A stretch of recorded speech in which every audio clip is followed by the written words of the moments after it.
안녕하세요. 민지의 꿀사연입니다. 즐겁게 감상하시고 구독과 좋아요도 많이 눌러주세요. 그럼 사연 시작해 볼까요? 준서 엄마, 그러니까 예슬 씨와 저는 학원쌤, 학부모의 관계로 처음 만나게 되었는데요. 지금은 시간이 날 때면 서로를 위로해주고 만족시켜주는 그런 부적절한 관계가 되어버리고 말았어요. 남자가 그리웠던 예슬 씨가 저를 먼저 유혹해 오면서 이 만남은 시작이 되었죠. 30대 중반인 예슬 씨는 어찌나 욕구가 강한지 몰라요. 학부모와는 썸을 타지 않는다는 제 철칙을 깨버린 예슬 씨와의 이야기 들려드려 볼게요. 서울의 한 동네에서 작은 학원을 운영한 지도 벌써 10년이 넘었어요. 저는 40대 중반의 남성이고요. 돌싱이에요. 몇 년 전에 이혼을 했는데 다행히 아이는 없는 상태로 전처와 헤어지게 되었고요. 아이가 없다 보니 홀가분하게 새 인생을 살아가고 있는 평범한 사람이에요. 작은 학원이지만 나름 열심히 운영했고 10년을 한자리에서 꾸준히 해온 덕분에 지역에서 자리도 잘 잡았고요. 아이들 성적도 잘 나와서 동네에서 입소문도 좋게 나 있는 편이죠. 덕분에 그동안 돈도 쏠쏠이 벌게 되었고요. 이혼을 한 번 했다는 점을 제외하고는 제 인생은 괜찮은 편이라고 생각하면서 살아가고 있었어요.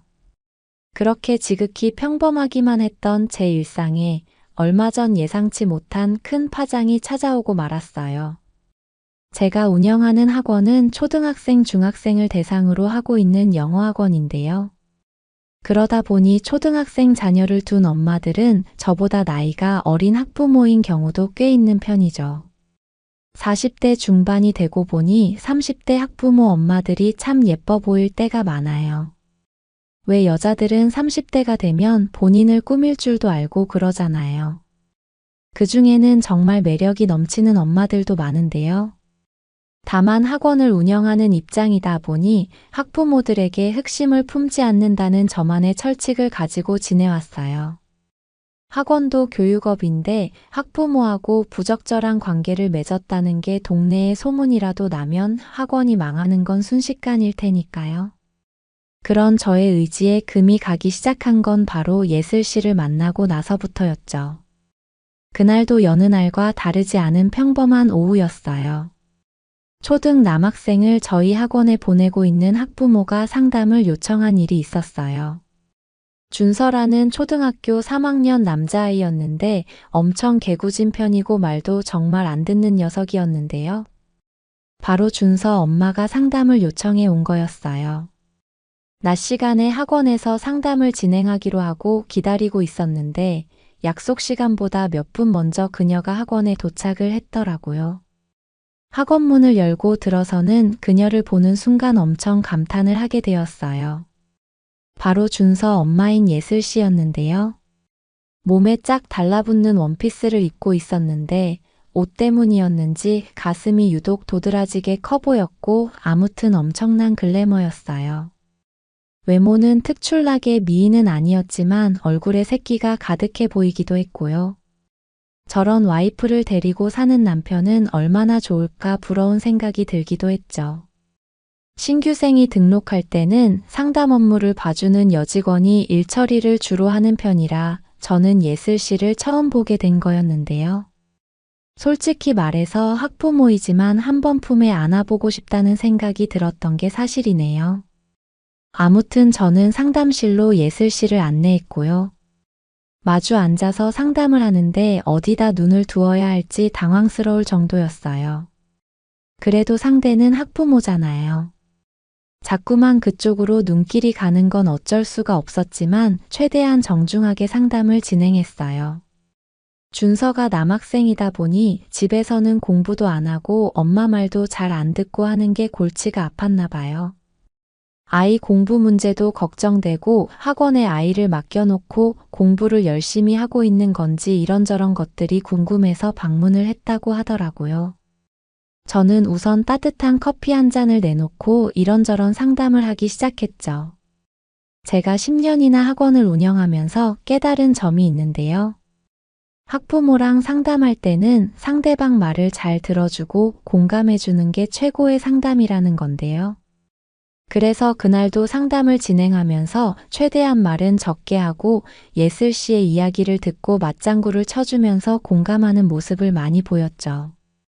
그런데 제가 그렇게 공감도 해주고 맞장구도 쳐주고 하니 그 모습이 예슬 씨의 마음에 들었던 모양이에요. 아이 이야기는 대충 끝난 것 같았는데 일어날 생각은 안 하고 은근슬쩍 다른 이야기들을 꺼내놓기 시작하더라고요. 학부모 상담이 너무 길어지는 것도 사실 좋아하지는 않는데요. 예슬 씨하고 마주 앉아서 상담을 하는 건 조금 달랐어요. 시덥잖은 이야기라도 나누면서 조금 더 한 공간에 있고 싶다는 생각이 들었죠. 얼굴은 보면 볼수록 참새끼가 넘친다는 생각이 가득 들었고요. 저도 모르게 시선이 가는 묵직한 거기는 정말 감탄이 절로 나오기도 했으니까요. 아무튼 예슬 씨는 조금씩 본인 이야기를 털어놓기 시작했어요. 준서가 외동인데 본인은 사실 둘째를 갖고 싶었다는 이야기를 털어놓기도 했고요. 남편은 사업이다, 해외 출장이다 이런저런 핑계로 집에 붙어 있지를 않아서 혼자서 아이 키우는 게 힘들다는 말을 하기도 했죠. 저는 어머님이 너무 미인이셔서 남편분이 엄청 좋아하시겠다고 능청맞게 이야기를 해봤는데요. 예슬 씨는 저의 그 말에 고개를 절레절레 흔들더라고요. 그러더니 남자들은 잡은 물고기한테 신경을 많이 안 쓰는 것 같다고 한숨을 내쉬었어요. 출장도 너무 자주 다니고 집에도 늦게 들어오고 본인에게는 무관심한 남편이라면서 속상한 속내를 드러냈죠. 아이 문제로 상담을 시작한 건데 어느덧 그녀의 이야기가 중심이 되어 있었고요. 매력적인 그녀의 개인사를 알게 되는 것이 재미도 있었지만 저는 정신을 차리기로 하고 슬슬 상담을 마무리 짓자고 했어요. 시간이 조금 더 지나면 아이들이 등원할 무렵이었으니까요. 그렇게 그날의 상담은 잘 마무리가 되었어요. 시계를 보니 1시간도 넘게 시간이 흘러 있었죠. 상담을 마치고 나가려던 그녀가 돌아서서 말을 하더라고요. 오늘 상담을 너무 잘해주셔서 고맙다고 이렇게 본인 이야기를 잘 들어주는 사람이 최근에 없었다고요. 그 말을 듣는데 인간적으로 딱하다는 생각이 들었어요. 그리고 저도 돌싱이라 사실 마음 터놓고 이야기할 사람이 없는 그 마음을 잘 알거든요. 그래서 언제라도 말동무가 필요하시면 학원에 들르시라면서 다정하게 배웅을 했죠. 속으로는 저런 섹시한 와이프를 두고도 집에서는 거들떠도 안 본다는 남편이 이상하다는 생각마저 들었어요. 왜 그런 우스개 이야기가 있잖아요. 남자들이 가장 좋아하는 여자는 바로 처음 만난 여자라는 이야기요. 아마 예슬 씨 남편도 10년이나 같이 살다 보니 예슬 씨에게 소원해진 게 아닐까 하는 생각이 들기도 했죠. 그렇게 며칠이 지났을까요? 분명 학원이 오픈할 시간 한참 전인데 예슬 씨에게서 문자가 한 통 날라왔어요. 시간 괜찮으면 커피나 한잔 하고 싶다면서요. 저도 출근하고 학원에 혼자 있어 심심하던 중이라 잘 됐다는 생각이 들었죠. 학원에 혼자 있으니 괜찮으면 학원으로 방문하시라고 답을 했어요. 어지간히 집에 혼자 있기 심심한가 보다 하는 생각이 들기도 했고 예슬 씨를 한 번 더 보고 싶다는 생각도 들었거든요. 그렇게 30분쯤 지났을 때 예슬 씨가 학원으로 찾아왔고요. 잠시 후에 학원에 들어온 예슬 씨를 보고 저는 심장이 엄청 두근거리기 시작했어요. 그날은 가슴이 꽤나 드러나 보이는 블라우스를 입고 있었는데 엄청나게 야릇해 보였거든요. 저도 모르게 오늘은 더 예쁘신 것 같다는 진심이 가득 담긴 칭찬이 튀어나왔고요. 저의 그 말에 예슬 씨는 예쁘다는 칭찬도 오랜만에 들어본다면서 방긋 웃음을 지었어요. 그때 처음으로 예슬 씨랑 썸씽을 만들어 보고 싶다는 나쁜 생각을 해보게 되었네요. 제가 10년간 한자리에서 학원을 하면서 학부모를 상대로는 그런 은큼한 상상도 안 해본 사람이었는데요. 예슬 씨는 그런 저의 금기를 깨뜨릴 만큼 매력적이기도 했고 또 아주 남자의 굶주린 듯 보이기도 했으니까요. 그날은 예슬 씨가 커피를 테이크아웃 해왔는데요. 우리는 상담실에 마주 앉아서 또 이야기를 나누기 시작했죠. 무슨 일로 오신 거냐고 물어봤더니 예슬 씨는 민망한 듯 살짝 웃었고요. 일이 있어서 보자고 한 건 아니고 그날 본인 이야기를 너무 잘 들어줘서 고마웠다고, 오늘은 그냥 이야기할 상대가 필요해서 왔다고 말을 했어요. 예슬 씨가 정말 외롭긴 외로운가 보다 하는 본능적인 느낌이 왔죠. 그렇게 그날 상담은 거의 시작부터 개인적인 이야기의 연속이었어요. 이렇게 예쁘게 꾸미시고 누구 만날 약속이라도 있으신 거냐고 넌지시 물어봤는데요. 예슬 씨는 저의 그 질문에 말없이 고개를 가로저었어요. 그러더니 잠시 후에 이야기를 꺼내놓기 시작했는데요. 만날 사람이라도 있어서 이렇게 꾸몄으면 덜 억울하겠다고 말이에요. 남편이 며칠 전에 골프 모임이 있어서 해외여행을 가버렸는데 본인도 오랜만에 해외여행을 가보고 싶은 생각에 따라가면 안 되냐고 했더니 매몰차게 안 된다고 거절을 했다고 하더라고요. 그러더니 정말 성질이 나서 남편 몰래 만나는 애인이라도 만들어야겠다면서 살짝 선 넘는 이야기들도 꺼내놓기 시작했어요. 자기가 집에서 아무리 유혹을 해도 남편은 맨날 피곤하다고 피한다면서 제 또래인 남편이 욕구가 없는 게 말이 되냐고 열을 내기도 했죠. 그러면서 자기가 그렇게 매력이 없냐고 하면서 저를 빤히 쳐다보는데 느낌이 오더라고요. 예슬 씨도 많이 굶주린 상태구나 하는 생각이 들면서 머릿속이 어질어질해졌어요. 하지만 상대는 학부모이니 실수하면 안 된다는 생각에 정신줄을 잡기로 했죠.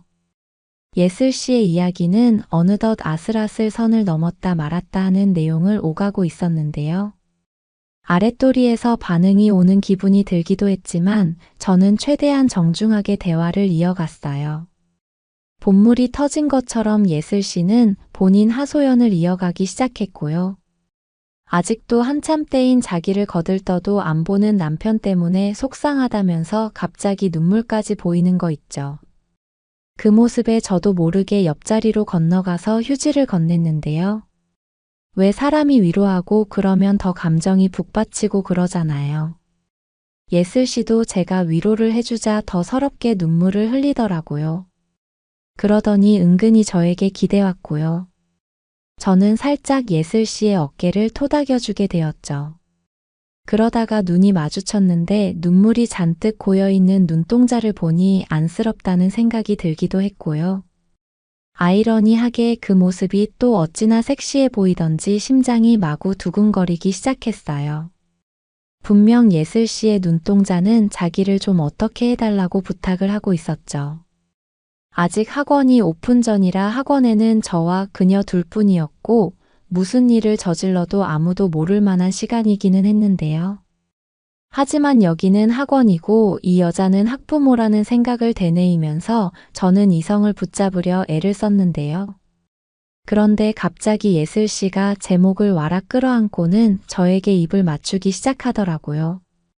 저는 화들짝 놀라서 그녀를 밀어내면서 자리에서 일어났어요. 분명 입을 먼저 맞춘 건 그녀였지만 저도 모르게 미안하다는 말이 튀어나왔고요. 예슬 씨도 당황했던지 눈물을 훔치고는 실례가 많았다면서 서둘러서 학원을 나가버리게 되었죠. 그 일 때문에 그날은 일이 손에 잡히질 않았어요. 이상해져 버린 이 일을 수습하고 싶어서 그날 저녁 학원을 마치자마자 예슬 씨에게 메시지를 보내봤죠. 악한 감정이 고조돼 그런 일이 있었던 것 같으니 없었던 일로 하고 지나갔으면 좋겠다고요. 그랬더니 한참 있다가 예슬 씨에게 문자가 한 통 날라왔어요. 본인이 감정이 북받쳐서 실수를 했는데 사과의 의미로 술 한잔 사고 싶다면서요. 왠지 그날 그 약속을 수락하면 일이 터져버릴 것 같다는 직감이 들기도 했는데요. 하지만 그런 유혹은 피해가기가 힘들잖아요. 저는 결국 예슬 씨와의 만남을 수락했고 잠시 후에 우리는 학원 앞에서 다시 만나게 되었죠. 멀리서 걸어오는 예슬 씨를 보는데 참 섹시하고 예쁘더라고요. 동네에서 간단히 술 한잔 하는 건데 뭘 그렇게 예쁘게 꾸미고 나온 건가 하는 생각이 들기도 했어요. 예슬 씨는 저를 보더니 아까 일 때문이었는지 민망한 웃음을 지었는데요. 그 모습에 정말 오랜만에 설렌다는 기분을 느낄 수 있었어요. 예슬 씨는 준서를 근처에 있는 처가에 맡기고 왔다면서 오늘은 본인이 살 테니 마음껏 마셔보자고 이야기를 했어요. 저는 제가 종종 가는 선술집으로 예슬 씨를 안내했죠. 그곳은 칸막이가 쳐져 있어서 오붓하게 술을 마시면서 이야기하기 좋아 전부터 가끔 가는 곳이기도 했거든요. 그녀와 칸막이로 막혀 있는 둘만의 공간에 있게 되니 기분이 참 야릇하더라고요. 은은한 술집 조명이 예슬 씨의 몸매도 더 부각되어 보이게 했는데 정말 못 참을 지경이었어요. 아무튼 술이 한 잔, 두 잔 들어가면서 많은 이야기가 오갔는데요. 술이 들어가서 그랬는지 예슬 씨는 살짝 흐트러진 모습으로 또 푸념을 늘어놓기 시작했어요. 골프 모임으로 해외여행 나가 있는 남편은 톡을 보내도 답도 없다면서 본인 신세가 처량하다고 앙탈을 부리기도 했죠. 묵묵히 들어주는 저에게 실컷 남편 욕도 하고 시댁 흉도 보고 나서야 예슬 씨는 조금 후련해졌는지 제 이야기를 물어오기도 했어요. 학부모들에게 개인사를 이야기하는 건 처음이었는데요. 술자리 분위기라는 게 그렇잖아요. 저도 술 기운에 취하고 예슬 씨에게 취해서 제 개인사도 조금씩 털어놓게 되었죠. 그러다가 몇 년 전에 이혼한 돌싱이라는 것도 말해버리고 말았는데요. 예슬 씨는 제가 이혼 때문에 힘들었고 속상했다는 이야기에 마치 본인 일처럼 공감을 해주기도 했죠. 그렇게 많은 이야기가 오가면서 저희는 더욱 친해진 기분이었어요. 그래서 그랬는지 이렇게 밖에서 만나면 오빠라고 편하게 불러도 되냐고 예슬 씨가 물어왔고요. 남자들은 오빠 소리 좋아하잖아요. 예슬 씨가 오빠라고 불러준다는데 왜 거절하겠어요? 그러라고 답을 했죠. 그 말에 예슬 씨는 저에게 오빠라고 부르면서 슬쩍 제 옆자리로 넘어왔어요. 다정하게 옆에서 마시고 싶다면서요. 좁은 테이블 의자에 붙어 앉아서 술을 마시게 되니 자연스레 몸이 닿게 되었고요. 저하고 몸이 닿는데도 개의치 않는 예슬 씨를 보니 저는 확신이 들기 시작했죠. 저도 정신이 나갔었는지 예슬 씨를 거부하고 싶지 않았어요. 결국 저는 술 기운을 빌려 살짝 예슬 씨의 어깨에 손을 올렸는데요. 예슬 씨는 그런 스킨십이 아무렇지 않은 듯 저에게 몸을 더 밀착시켰고요. 옆자리에 나란히 있다 보니 향수 냄새며 훤히 내려다 보이는 가슴골에 어질어질한 기분이 들기도 했죠. 저는 예슬 씨 어깨를 안고 있는 손으로 그녀의 어깨를 쓰다듬어 주기도 했는데요. 예슬 씨는 남자가 이렇게 다정하게 만져주는 게 얼마만인지 모르겠다면서 제 눈을 빤히 바라봤어요. 그 눈빛에 10년 넘게 지켜온 학부모와는 썸을 타지 않는다는 제 철칙은 깨져버리고 말았죠. 이번에는 제가 먼저 예슬 씨에게 입을 맞추고 말았고요. 그녀는 기다렸다는 듯이 제 목을 끌어안으면서 저를 받아들여 주었어요. 입을 맞추면서 못된 손으로는 예슬 씨를 어루만졌는데요. 묵직하고 탐스러운 그곳도 마음껏 어루만지고 그러다가 아래쪽으로도 손이 가게 되었는데요. 이미 엄청 흥건한 게 한강이 되어 있더라고요. 그녀는 제 손길을 거부하지 않고 마음껏 즐기는 듯 했고요. 한껏 달아오른 그녀는 여기서 계속 이러고 있을 거냐고 애교를 부리듯이 물어왔어요. 저는 그녀의 손을 잡고 나와서 저희 집으로 데리고 가게 되었어요. 그렇게 집에 도착하자마자 누가 먼저랄 것도 없이 우리는 서로를 탐닉하기 시작했죠. 제 평생 그렇게 물이 많은 여자는 처음이었어요. 예슬 씨는 어찌나 적극적으로 나오던지 정말로 오래 굶주렸던 것 같았어요. 물론 저도 그렇게 달아올라 본 건 몇 년 만이었죠. 그렇게 저와 그녀는 그간 쌓여있던 모든 욕구 불만을 다 보상받겠다는 듯이 그 밤을 불태우게 되었네요. 제 아래에서 무아지경이 되고 있는 예슬 씨의 표정을 바라보면서 연애를 하는 건 말로 설명할 수 없는 짜릿함을 저에게 안겨주었어요. 어느덧 저는 절정으로 향해 가고 있었고요. 안전하다는 그녀의 이야기에 저는 제 모든 걸 그녀 안에 쏟아내고 말았죠. 그렇게 그날 밤 몇 번이나 그녀와 저는 하나가 되었고요. 불같은 연애를 끝내고 나니 시간은 어느덧 새벽이 되어 있었어요. 예슬 씨는 제 800회를 하고는 그간의 스트레스가 다 풀려버린 것 같다면서 싱글벙글하는 모습이기도 했죠. 한참 꽁냥거리면서 다정한 시간을 보내다가 집에 데려다 줄 겸 새벽에 그녀와 함께 집을 나서게 되었는데요. 제 팔짱을 꼭 끼고는 함께 걷는 예슬 씨의 얼굴에는 만족감이 가득한 상태였어요. 남편이 거들떠도 안 본다면서 우울해하던 모습은 전혀 남아있지 않았죠. 그 후로 예슬 씨와는 아주 가끔씩 만남을 이어가고 있어요. 예슬 씨가 피임도구 없이 하는 걸 좋아하다 보니 주로 본인이 안전한 날 저에게 연락을 해오는 편이에요.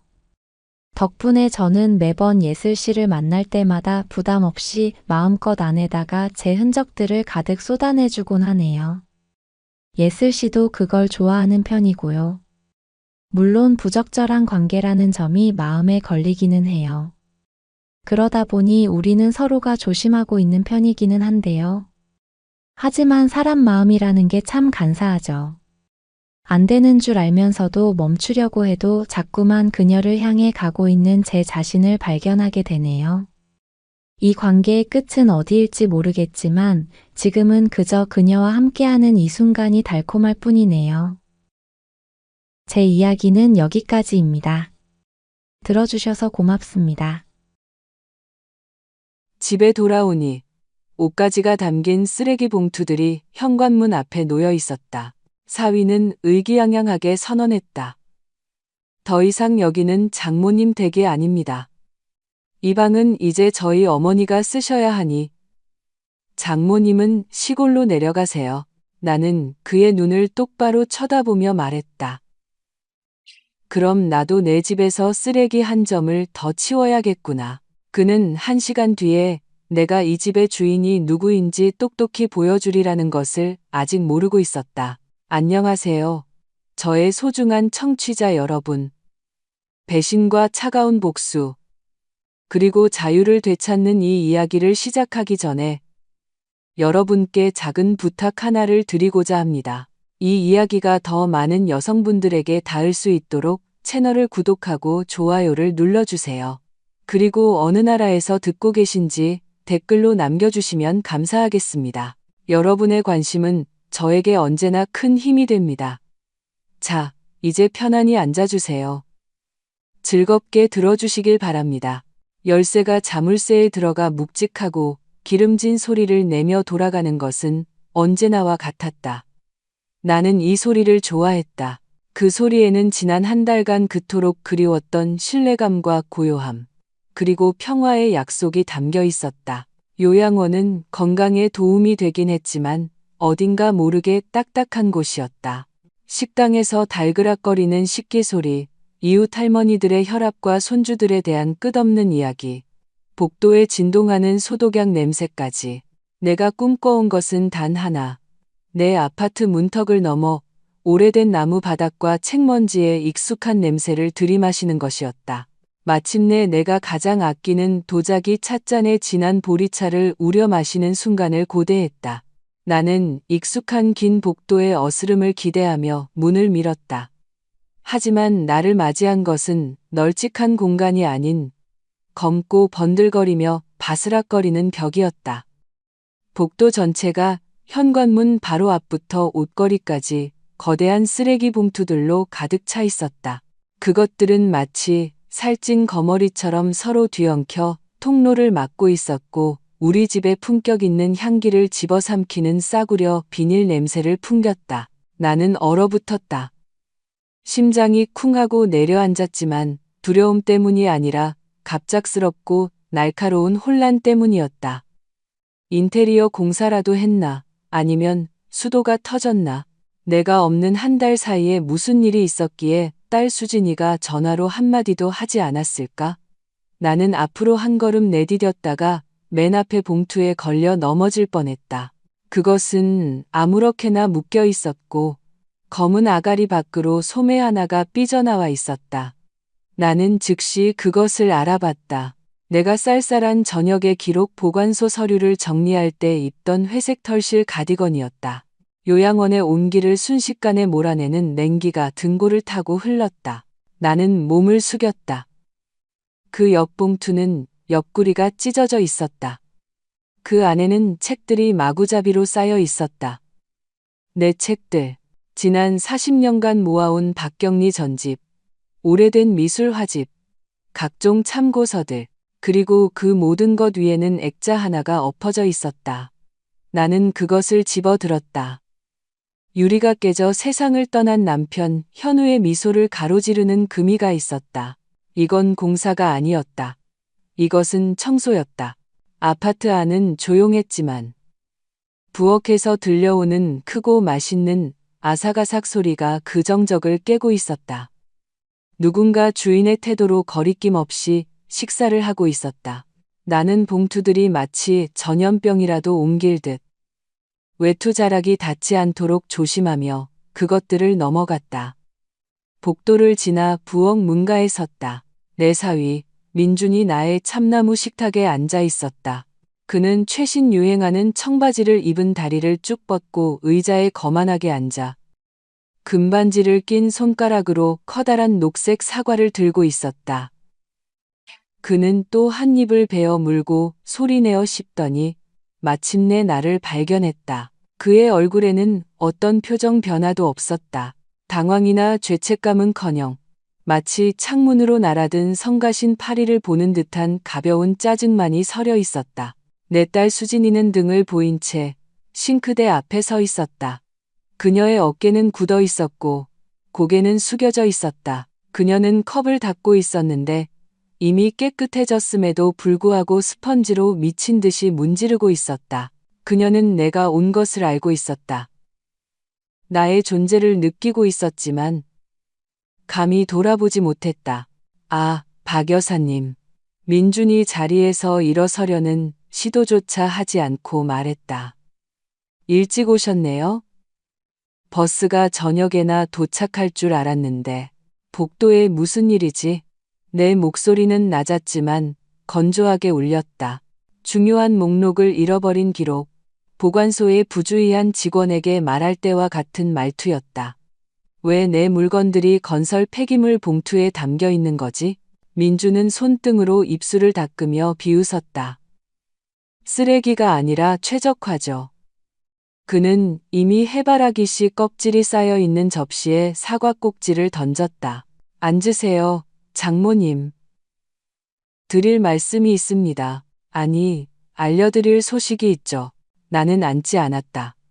나는 문설주에 기댄 채 서서 내 안에서 얼음 같은 분노가 끓어오르는 것을 느꼈다. 수진아, 내가 불렀다. 딸은 움찔했지만 돌아보지 않았다. 물소리가 계속해서 그녀의 침묵을 삼켰다. 냅두세요. 쟤도 속상해하지만 동의했으니까. 민준이 손을 저었다. 잘 들으세요. 상황이 바뀌었습니다. 제 어머니, 최 여사님이 의사에게 도심의 편안한 생활을 권유받으셨어요. 관절도 안 좋으시고 돌봄이 필요하시거든요. 병원도 가깝고. 근데 우리 집은 아시다시피 세 식구가 살기엔 좀 좁잖아요. 뭐 장모님까지 치면 네 식구지만. 그는 마치 무대 위의 배우처럼 순간을 즐기며 잠시 말을 멈췄다.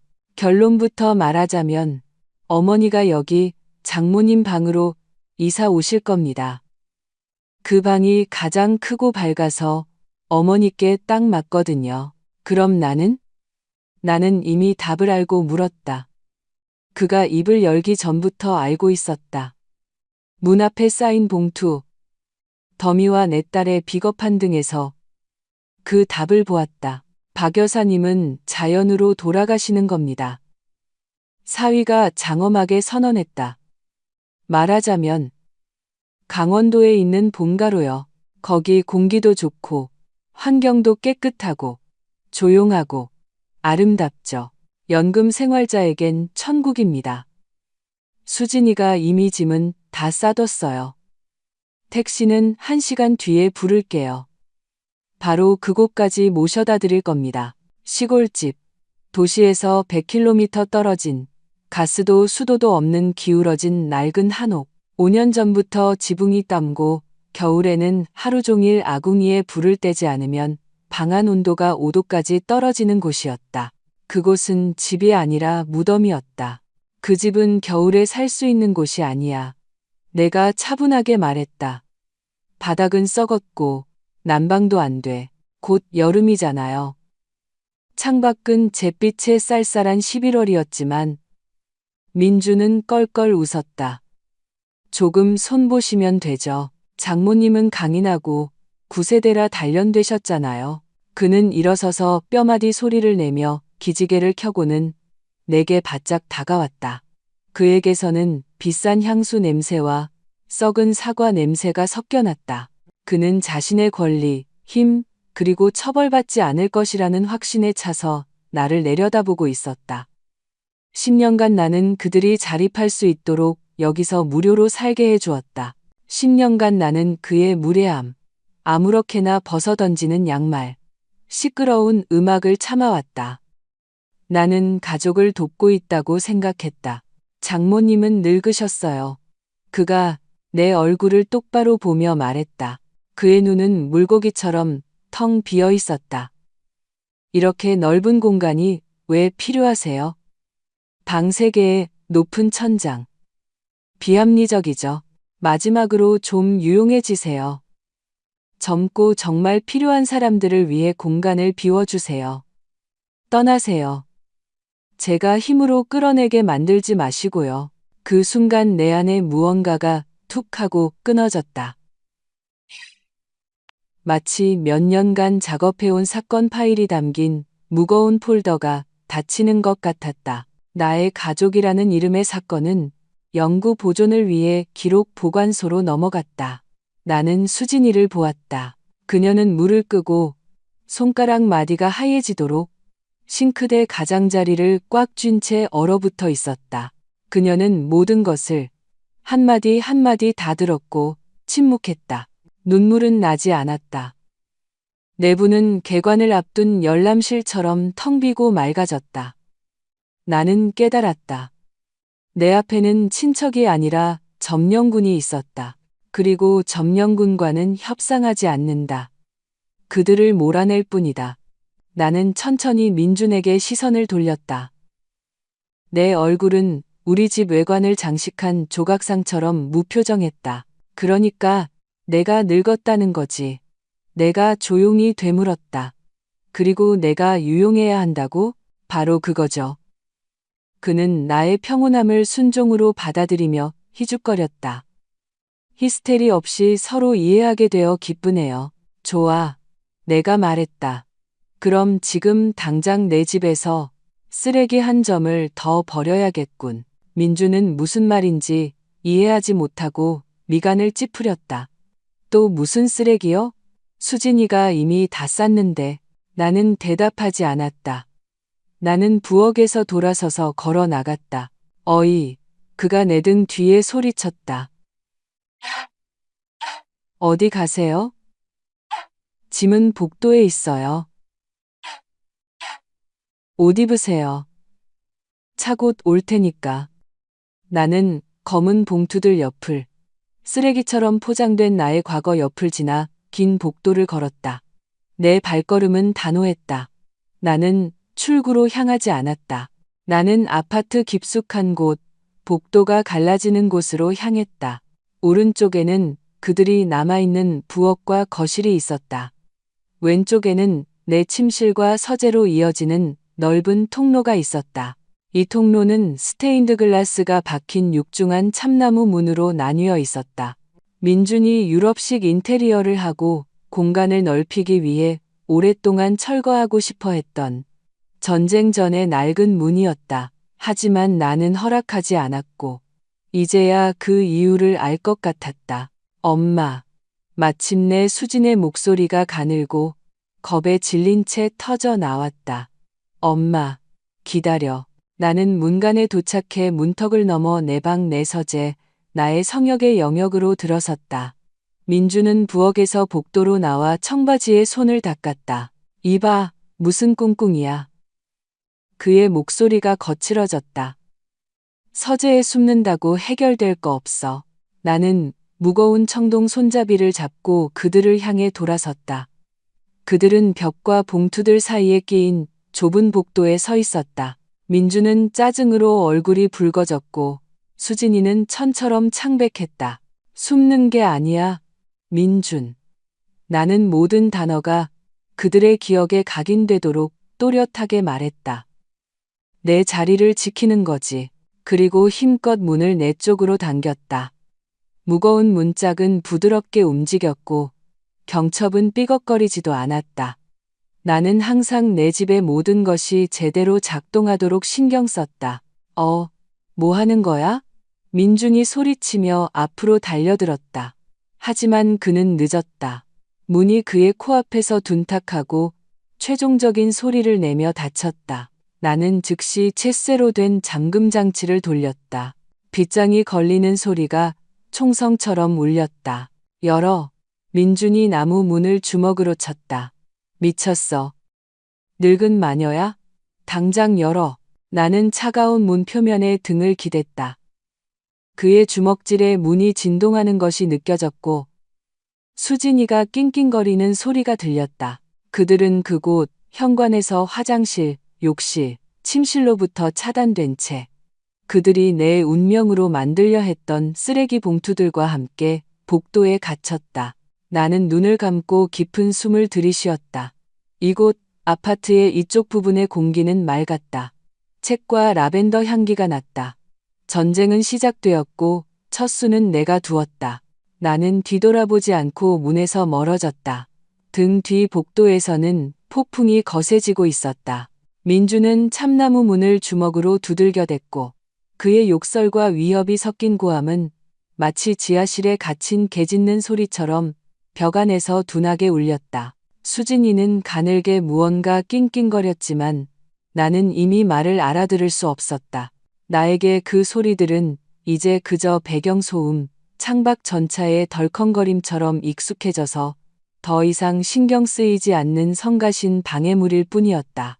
나는 내 서재로 들어갔다. 이곳은 언제나처럼 신성한 어스름이 감돌았지만 공기는 탁했다.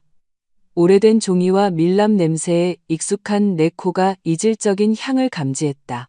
싸구려 담배, 엎질러진 커피, 그리고 달콤한 남성용 데오도란트 냄새. 민준이 내가 없는 동안 여기서 주인 행세를 했던 것이다. 그가 내 의자에 앉아 내 물건들을 만졌다는 생각에 분노가 치밀어야 했지만 대신 차가운 혐오감만이 밀려왔다. 나에게는 계획이 있었다. 나는 책상으로 다가가 마른 커피 자국이 남은 더러운 컵을 옆으로 밀고 전화를 끌어당겼다. 나의 오래된 믿음직한 다이얼 전화기였다. 묵직한 검은 수화기가 손에 기분 좋게 잡혔고 그 무게가 나를 안정시켰다. 나는 기억에 의존해 번호를 눌렀다. 다이얼이 선율적인 소리를 내며 돌아가며 그들의 심판이 내려질 시간을 재고 있었다. 김 사장님, 저쪽에서 수화기를 들자마자 내가 물었다. 저 박 여사입니다. 오래된 기술자의 목소리는 잠겨 있었지만 따뜻했다. 돌아오셨군요.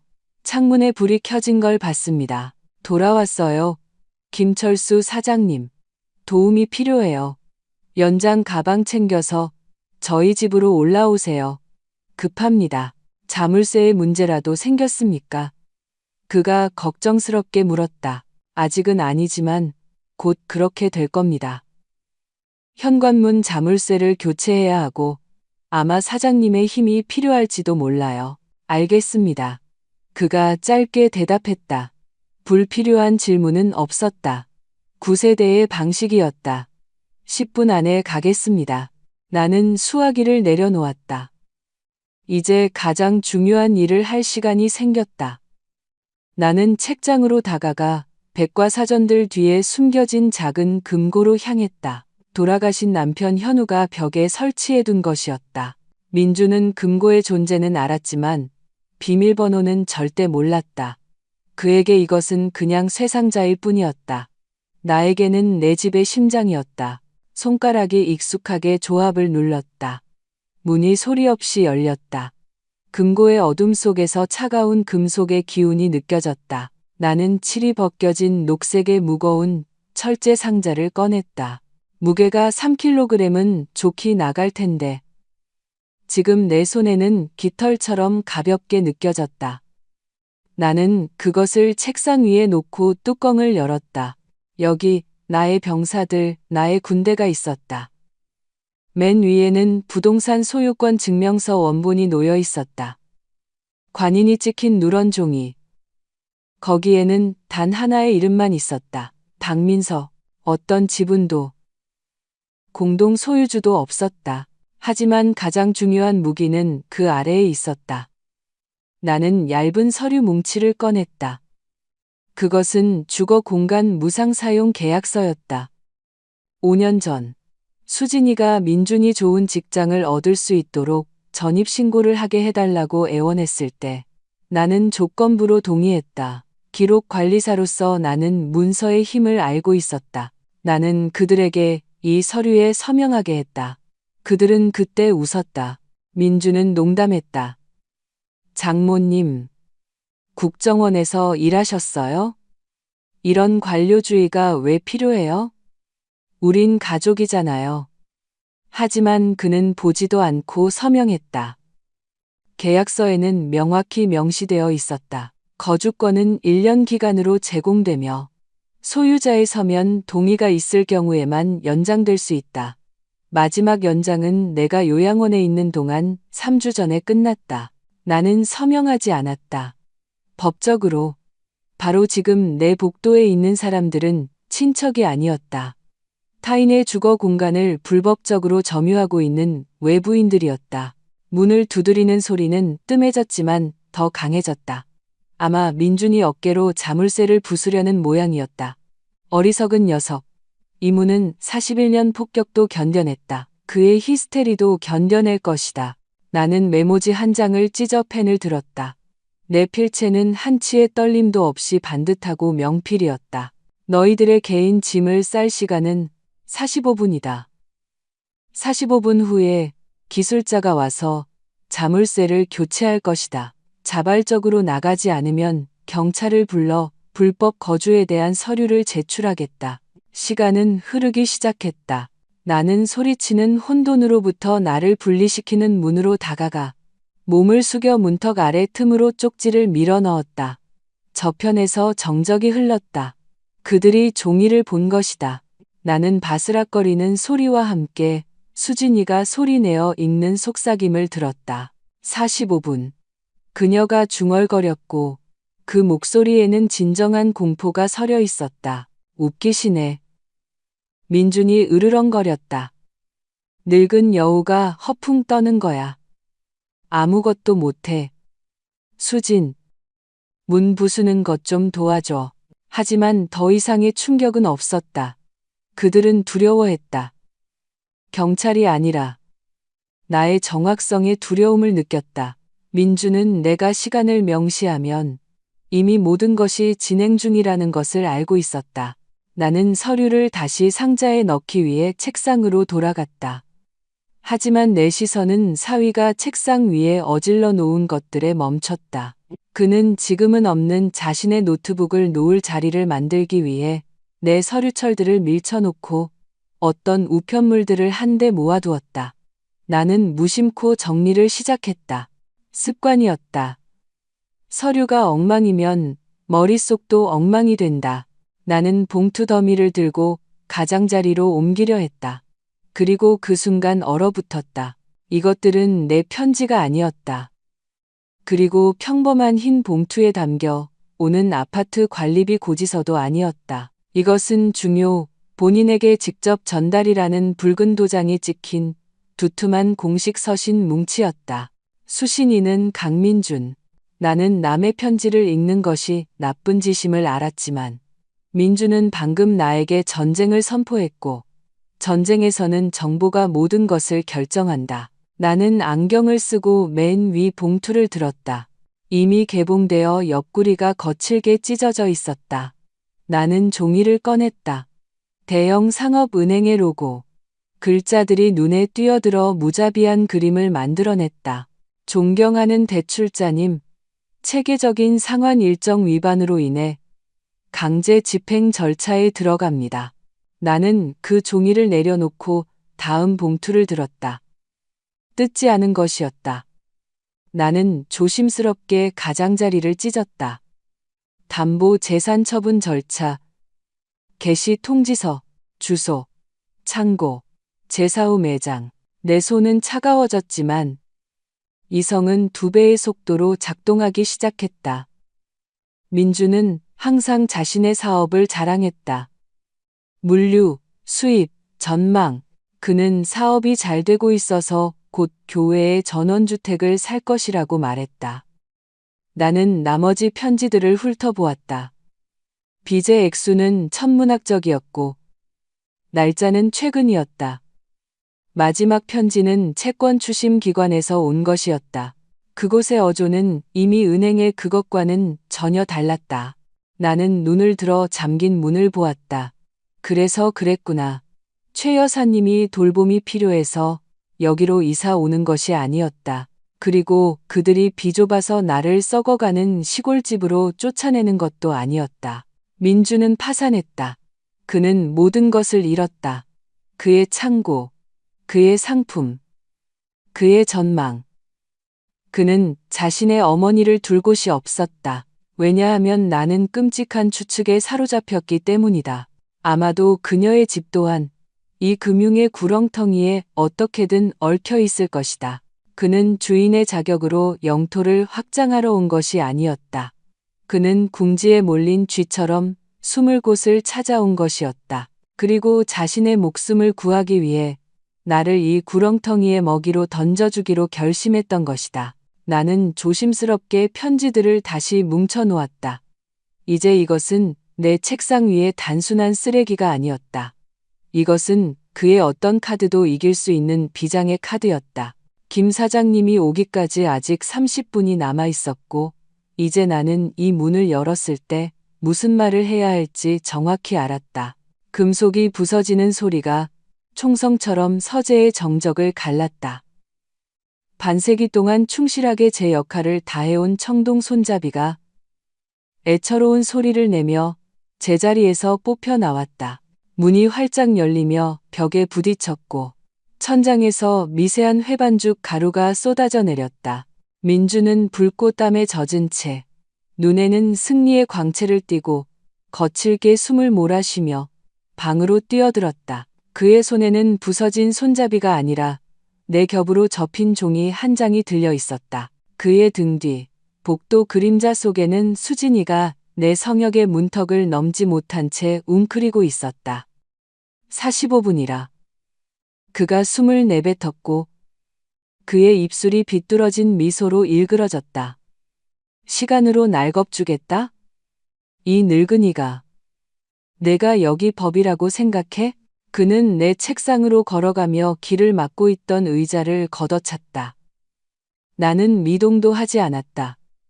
내 손은 그가 아직 모르는 편지 뭉치를 덮은 채 책상 위에 평온하게 놓여 있었다. 내가 여기 법이야. 그가 소리치며 내 코앞 책상 위에 자신의 종이를 내리쳤다.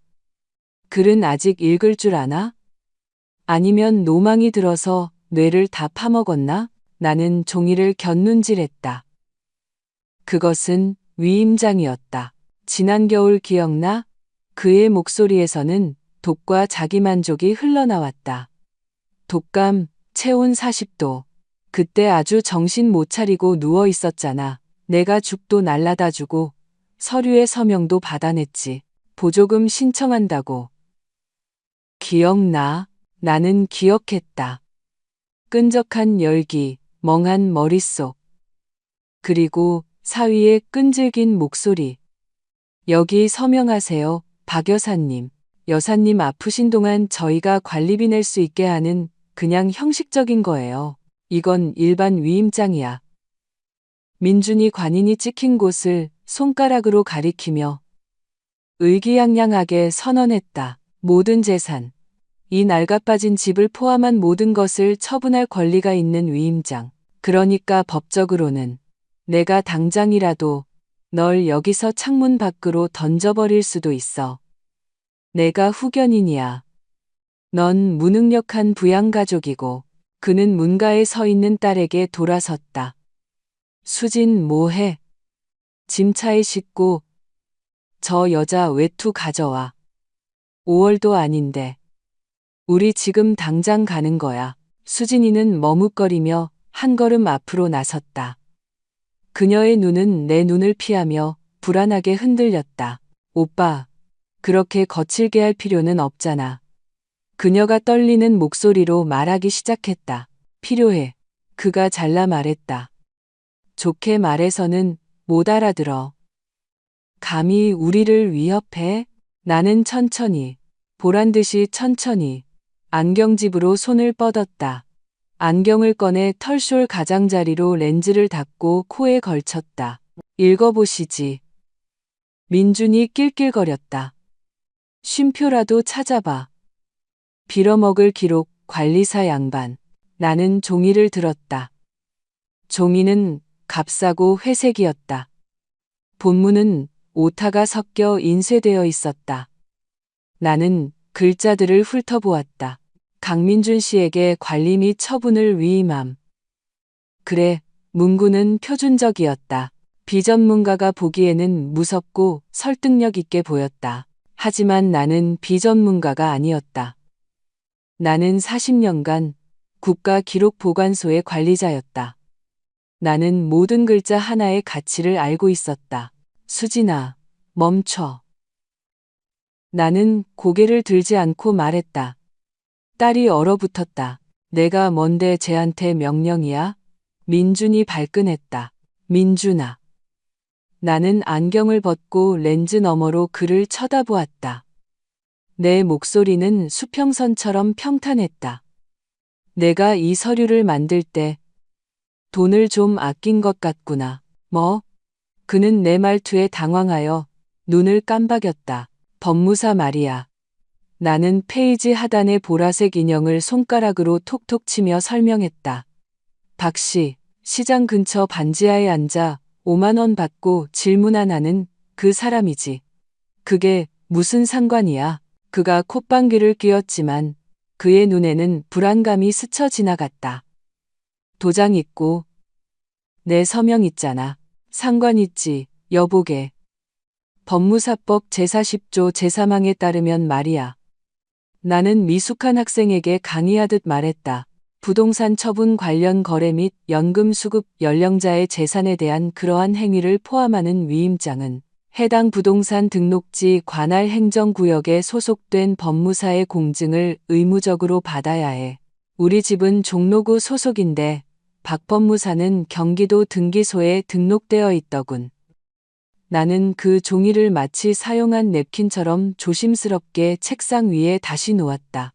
이 종이는 우체국 가서 내 이름으로 온 양말 소포나 받을 때나 쓸모가 있지. 이걸로 나를 내쫓거나 내 아파트를 파는 건 불가능해. 어떤 법원, 아니, 어떤 파출소 순경이라도 내 얼굴에 대고 웃을 거야. 넌 수수료 30만 원을 아끼려다. 모든 걸 잃었어. 민준아. 방 안에는 쨍하는 침묵이 흘렀다. 민준은 입을 벌린 채 서 있었다. 그의 얼굴은 천천히 검붉은 색으로 변하기 시작했다.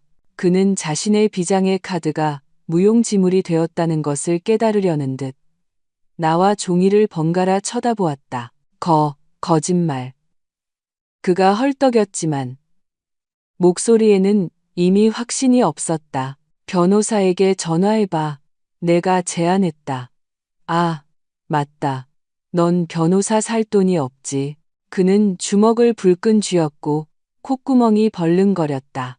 나는 그 안에서 맹목적인 동물의 분노가 끓어오르는 것을 보았다. 그는 나를 향해 한 걸음 다가서며 종이를 구겨버리려는 듯 손을 들었다. 하지만 그 순간 아파트에 초인종 소리가 날카롭게 울려 퍼졌다. 길고 끈질기며 재촉하는 소리였다. 민주는 얼어붙었다. 경찰. 그가 급격히 창백해지며 숨을 내뱉었다. 네가 경찰을 불렀어? 내가 대답할 틈도 없이 이 숨막히는 방에서 벗어날 구실을 찾은 수진이가 현관으로 달려갔다. 제가 열게요. 우리는 현관문 자물쇠가 철컥거리는 소리를 들었다. 민주는 방어할 준비를 하며 긴장했다. 하지만 엄격한 김경희 대신 현관에서는 크고 까랑까랑한 여자의 목소리가 터져나와 순식간에 아파트 전체를 채웠다. 마치 끓는 물이 엎질러진 것처럼. 아이고, 드디어. 수진아, 왜 이렇게 오래 걸렸니? 내가 벨을 누르고 또 눌렀잖아. 엘리베이터는 고장이고 짐 가방들을 2층까지 끌고 올라와야 했어. 민준이는 어디 있니? 왜 아무도 날 마중 나오지 않는 거야? 민주는 안도의 한숨을 내쉬었고 그의 어깨는 축 늘어졌다. 경찰이 아니었다. 그보다 더한 것이었다. 서재 문가에 최영희 여사가 나타났다. 그녀는 거대했다. 과숙한 체리색의 볼륨 있는 코트와 11월의 진눈깨비에도 불구하고 쓴 거대한 털모자를 쓴 그녀는 통로 전체를 차지했다. 그녀 뒤에서는 수진이가 숨을 헐떡하며 거대한 체크무늬 보따리 2개를 끌고 있었다. 최 여사는 난장판이 된 서재, 뒤집힌 의자, 부서진 문손잡이, 책상 앞에 서 있는 나와 붉고 헝클어진 민준을 훑어보았다. 그녀의 작은 구슬 같은 눈이 내게 나의 소박한 실내복과 오래된 편지들에서 묻은 인쇄 먼지로 더러워진 내 손에 멈췄다. 그녀는 집주인을 보지 못했다. 그녀의 세상에서는 이미 자신이 이곳의 안주인이었다. 아, 벌써 시작했구나. 그녀가 장갑을 벗으며 만족스럽게 고개를 끄덕였다. 잘했어. 민준이가 일을 잘 처리했네. 그녀는 내게 다가와 젖은 가죽 장갑을 내 손에 쥐어주었다. 너는 뭐하고 서 있니? 예. 그녀는 내가 귀머거리라도 되는 양 소리쳤다. 사모님 오신 거 안 보여? 어서 움직여. 이 난장판 치우고 주전자 물 올려. 그리고 저 상자들은? 그녀가 책꽂이에 있는 내 기록 보관용 서류철들을 향해 손짓했다. 빨리 내다 버려. 나는 성화상 놓을 자리가 필요해. 민주는 얼굴을 2손으로 감쌌고 나는 내 손바닥에 놓인 남의 장갑을 내려다보았다. 차갑고 축축했다. 물론이죠. 내가 조용히 말했고 내 입꼬리가 실룩거렸다. 지금 바로 다 정리하겠습니다. 차 한잔 하시면 딱 좋겠네요. 민주는 공포에 질린 눈으로 나를 올려다보았다. 그는 내가 그의 어머니를 설득할 생각이 없다는 것을 깨달았다. 아직은 아니었다. 나는 그를 완전히 파멸시키기 위해 이 게임에 동참할 생각이었다. 나는 최영희 여사의 젖은 가죽 장갑을 광태. 나는 나무 표면에 닿지 않도록 조심하며 장식장 가장자리에 조심스럽게 놓았다. 현관은 숨막힐 듯이 비좁아졌다. 시어머니는 마치 그녀와 함께 유랑극단이라도 들이닥친 듯 엄청난 공간을 차지했다. 그녀는 코트 단추를 풀면서 3번이나 허리를 굽히며 보따리를 거실로 끌어들이려는 수진이에게 지시를 내렸다. 그 가방 조심해. 안에 그릇 세트 들었어. 최 여사가 우렁차게 외쳤다. 그리고 바닥에 놓지 마. 외풍 들어. 소파 위에 올려. 민주는 달궈진 프라이팬 위에 뱀장어처럼 우리 사이를 오갔다. 땀이 굵은 방울로 관자놀이를 타고 흘러내려 수염에 맺혔다. 그는 내 팔꿈치를 잡고 손가락으로 아프게 쥐었다. 자, 이제 쇼는 끝났어. 그가 침을 튀기며 내 귀에 속삭였다. 어머니 오셨으니 신경 쓰이게 하지 마. 옷 입고 꺼져. 차 기다리고 있어. 수진이가 내 집 내다 줄 거야. 나는 천천히 얼음처럼 차분하게 팔을 뺐다. 그의 눈에는 동물적인 공포가 어려 있었다. 그는 나를 두려워하는 것이 아니었다. 그는 나와 그의 어머니가 5분 이상 대화하게 되면 일어날 수 있는 일을 두려워했다. 민준아, 정신 차려. 나는 내 목소리가 포장지 바스락거리는 소리를 덮을 만큼 크게 말했다. 내 어머니께서 먼 길 오셨잖니. 피곤하고 추우실 텐데 주인을 내쫓고 손님에게 차 한 잔도 대접하지 않다니. 무슨 예의가 그래?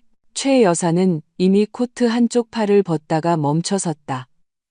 그녀는 의심스러운 눈초리로 아들을 쳐다보았다. 그러게 말이다, 민준아.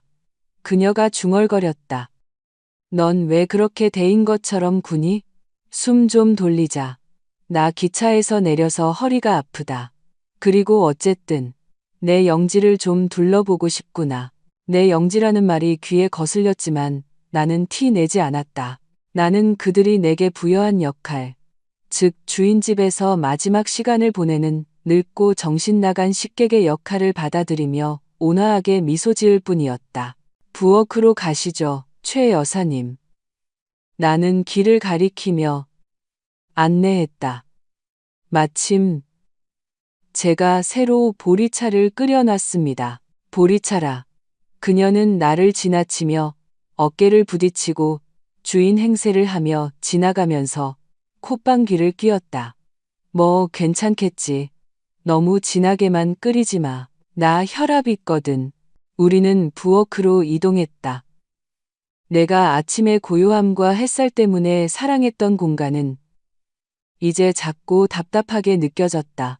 최 여사는 내가 아침에 책 읽기를 좋아했던 창가 자리, 바로 그 의자에 털썩 주저앉았고, 의자는 그녀의 무게에 애처롭게 삐걱거렸다. 민주는 마치 감옥 간수처럼 출구를 막고 문가에 서 있었다. 그는 초조하게 셔츠 단추를 만지작거렸고, 그의 시선이 어머니와 나 사이를 오가는 것을 볼 수 있었다. 나는 찬장에서 귀한 찻잔 세트를 꺼냈다. 부모님이 결혼 선물로 주신 얇은 황실 도자기였다. 찻잔이 내 손에서 딸랑거렸지만 떨림 때문은 아니었다. 내 손은 돌처럼 단단했고 찻잔 받침과 부딪히면서 나는 소리였다. 자, 최 여사는 비판적인 시선으로 부엌을 둘러보며 숨을 내뱉었다. 천장은 높아서 좋네. 하지만 인테리어는 물론 구식이야.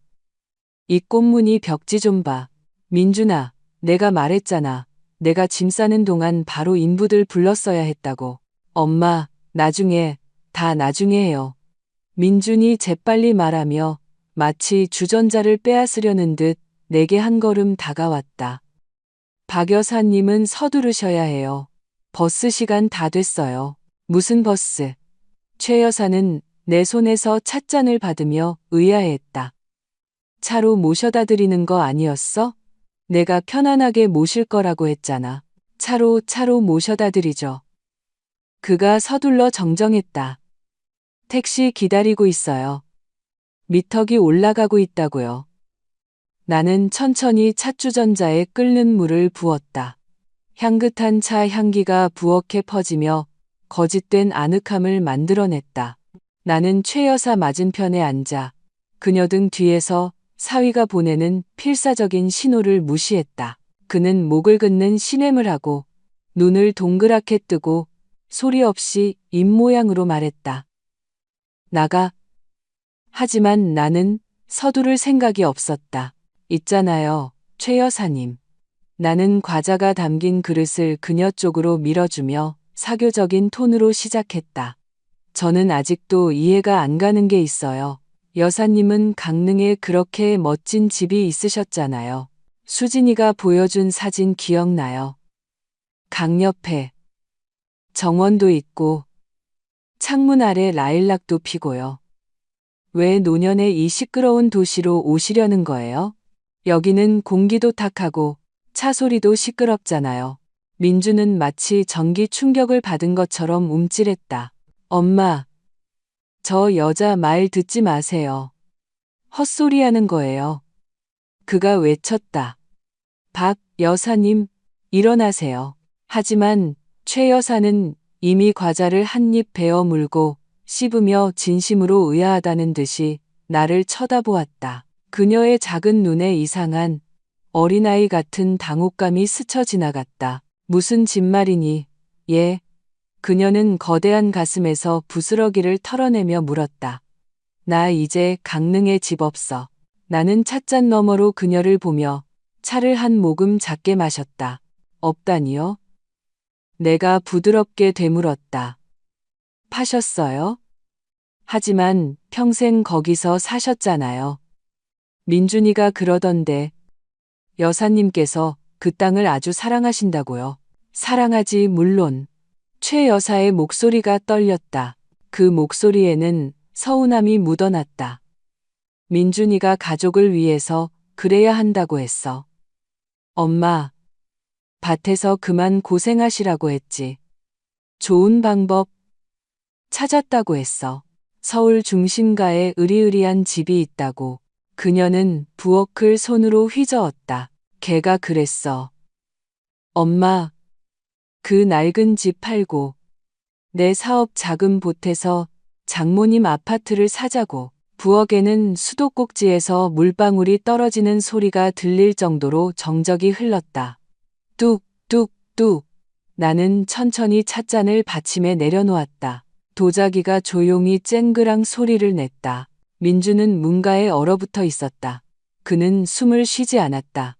그의 얼굴은 오래된 회반죽처럼 잿빛이고 생기가 없었다. 그의 등 뒤 복도에 서 있던 수진이는 손으로 입을 막았다. 산다고요?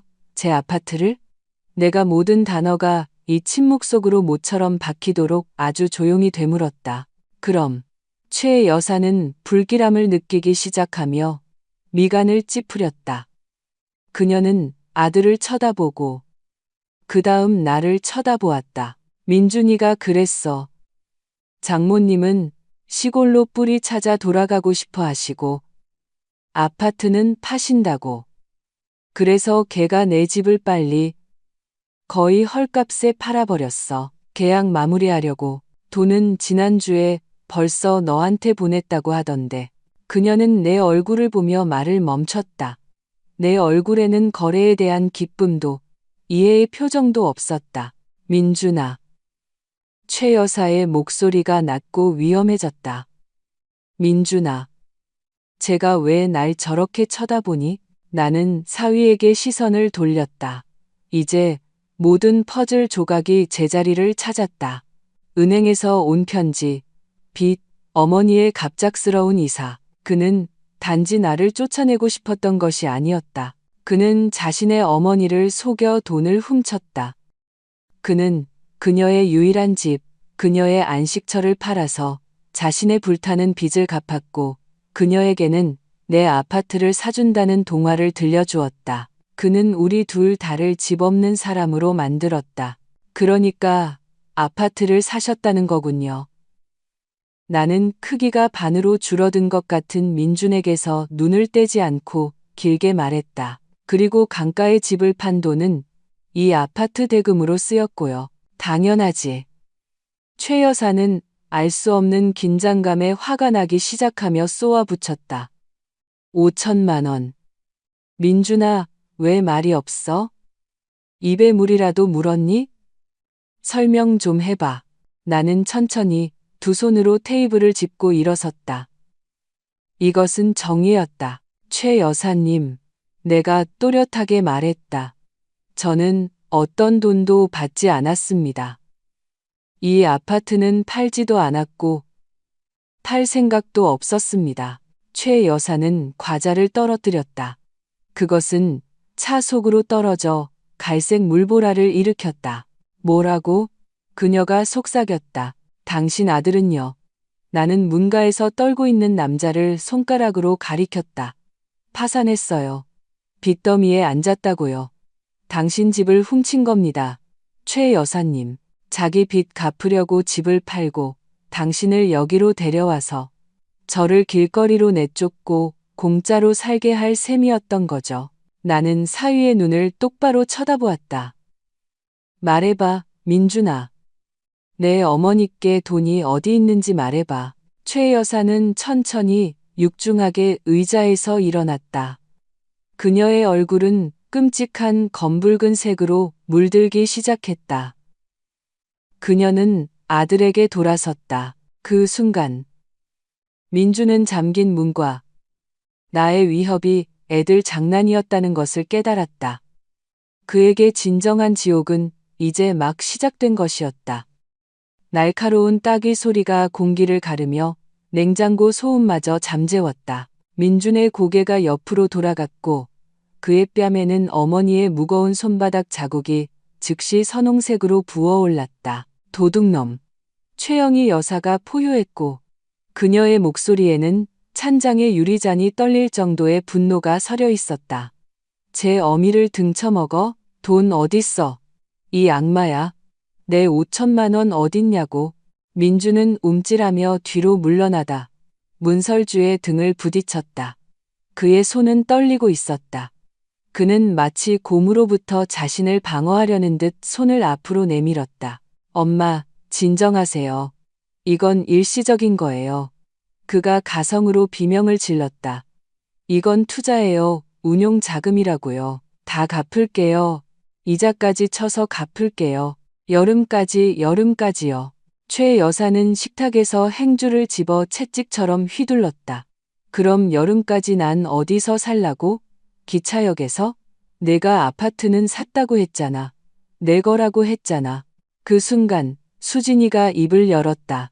그녀는 부엌 구석에 서 있었다. 백지장처럼 하얗게 질려 자신의 회색 스웨터 자락을 만지작거리고 있었다. 마침내 그녀는 상황의 전모를 파악했다. 오빠, 그녀가 속삭였고 평소 조용하고 순종적이던 그녀의 목소리가 갑자기 공포로 떨렸다.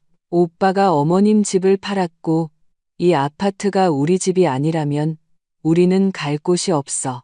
그녀는 눈물 가득한 눈으로 남편을 올려다보았다. 우리는 노숙자야, 오빠. 당신이 우리를 노숙자로 만들었어.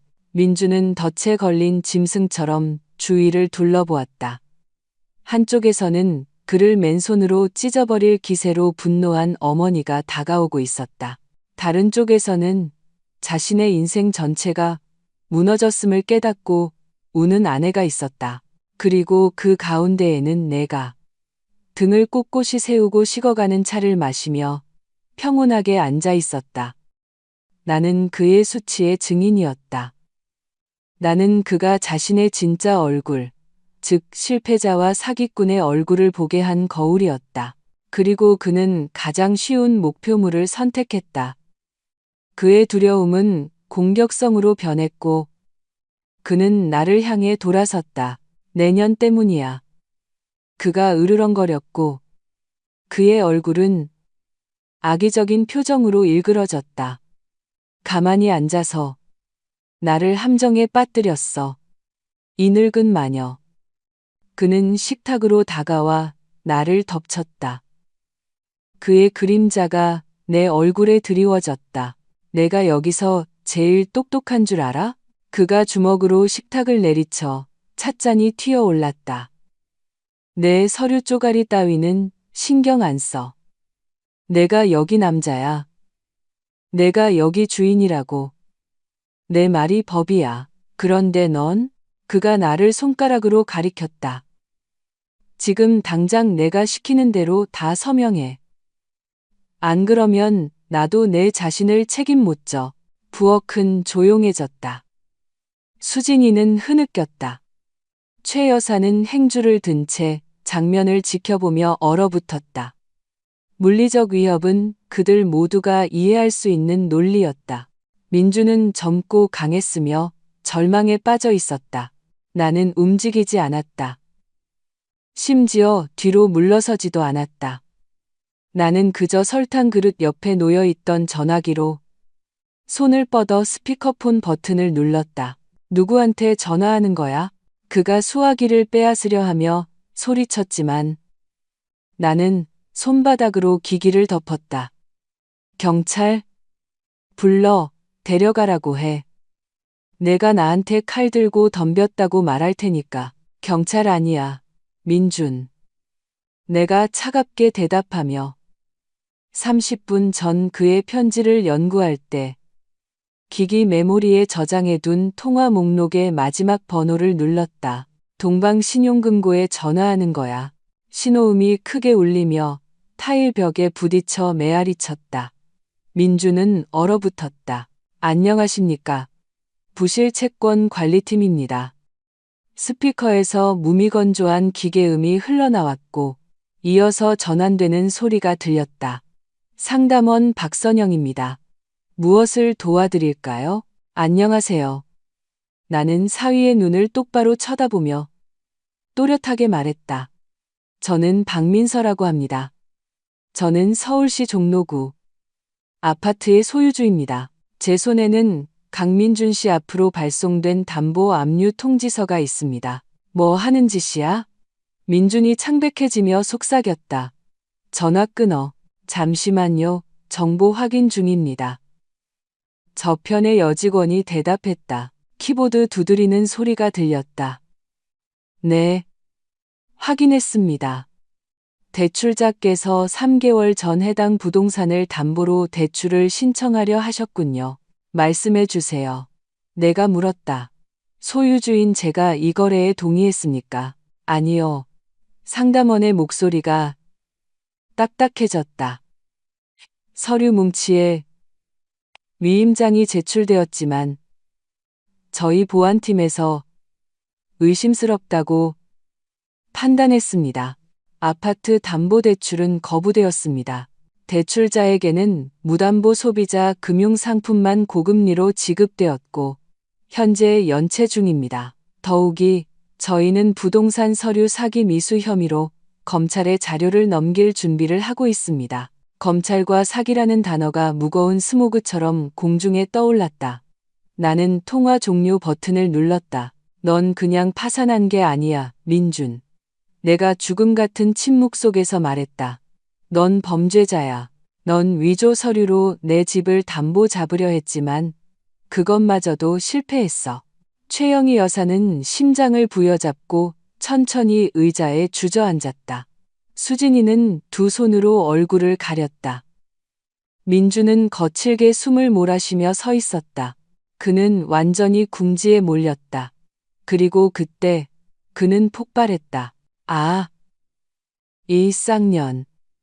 그가 인간의 모습을 잃고 포효했다. 날 파멸시키려고 작정했구나. 내가 지금 너를. 그는 나에게 달려들었다. 그의 거대한 손이 내 목을 향해 뻗어왔다. 나는 그의 눈에서 광기를 보았다. 그가 때릴 준비가 되어 있고 질식시킬 준비가 되어 있다는 것을, 오직 이 진실의 목소리를 잠재우기 위해서라면 무엇이든 할 것이라는 것을 보았다. 나는 일어설 틈이 없었다. 하지만 그 순간 최 여사가 서두르느라 잠그지 않고 나간 현관문이 활짝 열렸다. 어이, 진정해. 굵은 저음이 울렸다.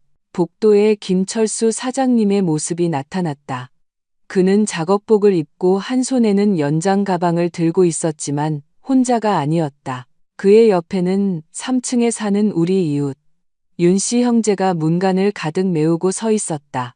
항만에서 하역인부로 일하는 어깨가 떡 벌어진 거구의 청년들이었다. 나는 그들을 어릴 때부터 알았고 그들이 어렸을 때 간식을 나눠주곤 했다. 지금 그들은 무겁고 험악한 눈빛으로 민준을 쳐다보고 있었다. 박 여사님, 무슨 일 있으세요? 김 사장님이 문턱을 넘어 무거운 스패너를 흔들며 차분하게 물었다. 형인 윤 씨가 손가락 마디 소리를 내며 앞으로 나서서 나를 가로막았다. 여기서 소리 지르는 걸 들었어요. 그가 웅얼거렸다. 누가 박 여사님께 소리를 지르는 거죠? 이 양반인가요? 민주는 얼어붙었다. 내 목을 향해 뻗어오던 그의 손이 힘없이 내려갔다. 그는 3명의 건장한 남자들을 보고 그 다음 나를 보았다. 그의 모든 허세와 거만함은 사라지고 끈적하고 비참한 공포만이 남았다.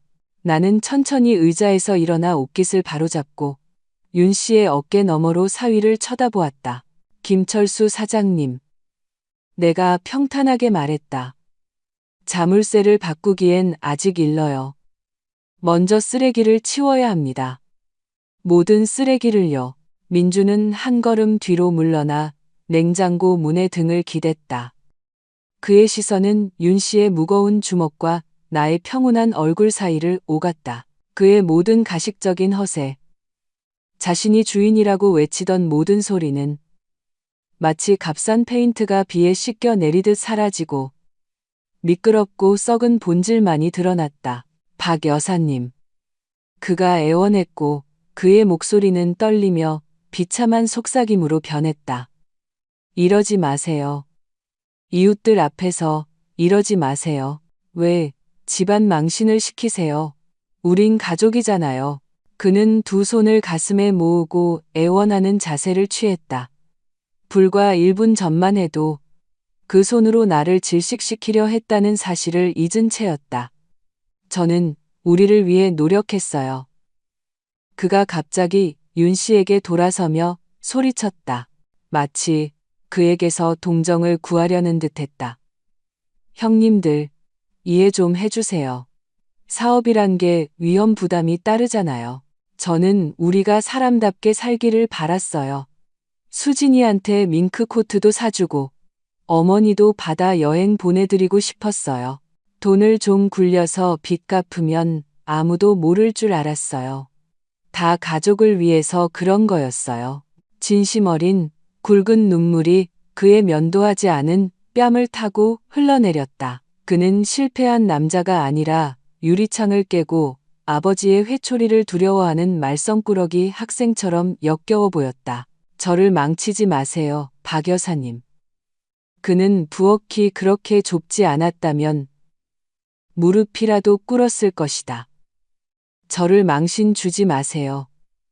제가 다 갚을게요. 다 돌려놓을게요. 다만 오늘 밤 당장 쫓아내지만 말아주세요. 나는 그를 보며 혐오감 외에는 아무것도 느끼지 못했다. 마치 웅덩이를 밟은 기분이었다.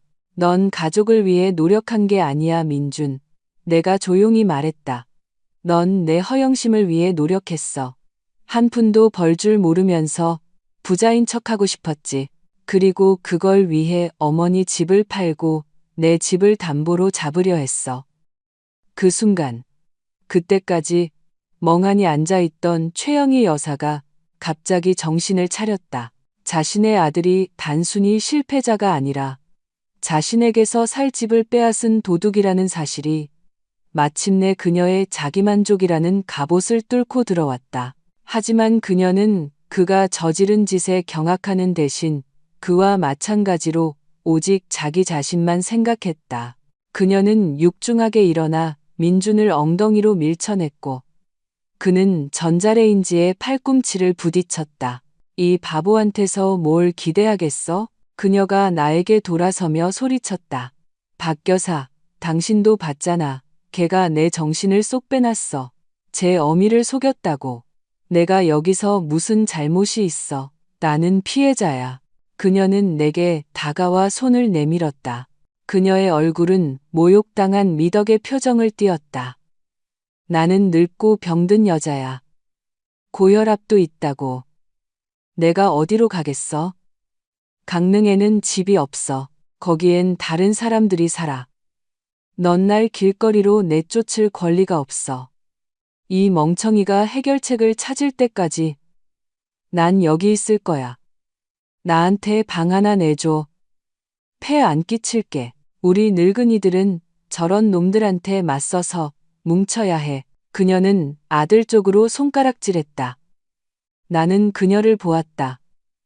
30분 전 내 집에서 차를 내놓으라며 성화상을 어디에 놓을지 지시하던 이 육중하고 권위적인 여자를 나는 그녀를 꿰뚫어 보았다. 그녀는 나를 동정하지 않았다. 그녀는 심지어 아들도 동정하지 않았다. 그녀는 단지 달라붙을 새로운 숙주를 찾고 있을 뿐이었다. 아니요, 최 여사님. 내가 잘라 말했다.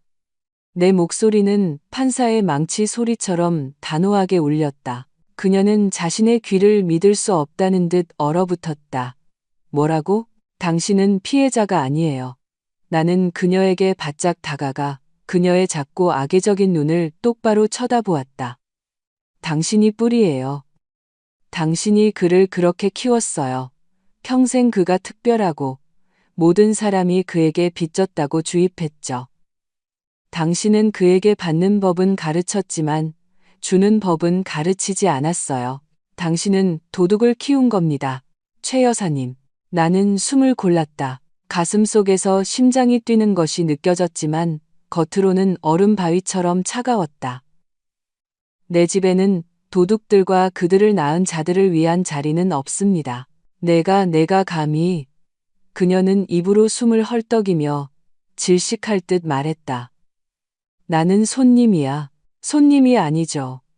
나는 고개를 저었다. 당신은 공범이에요. 김 사장님.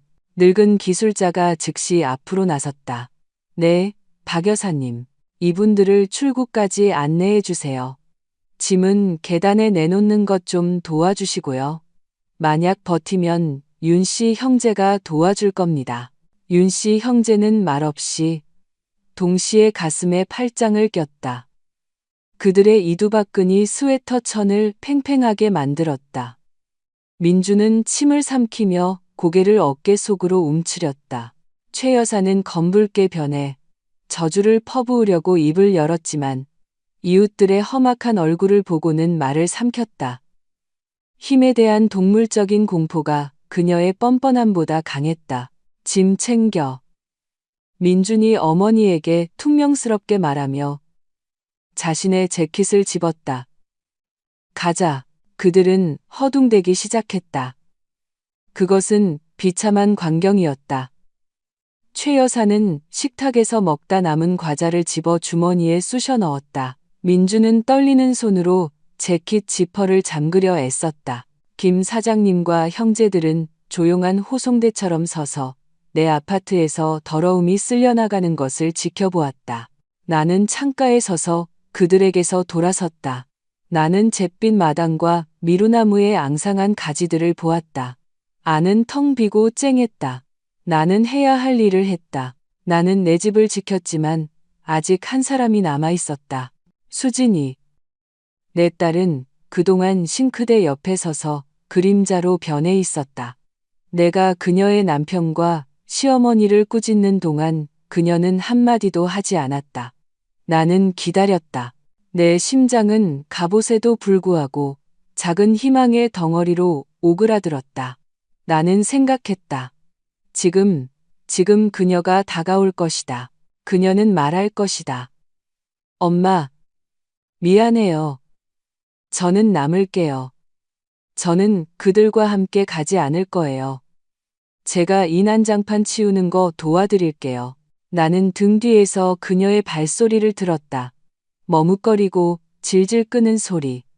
그녀가 내게 다가왔다. 나는 돌아섰다.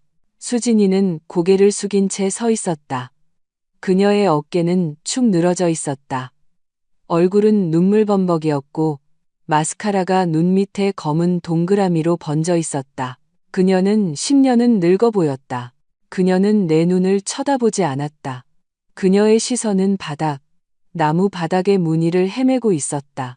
엄마, 그녀가 조용히 말했다. 그래, 수진아.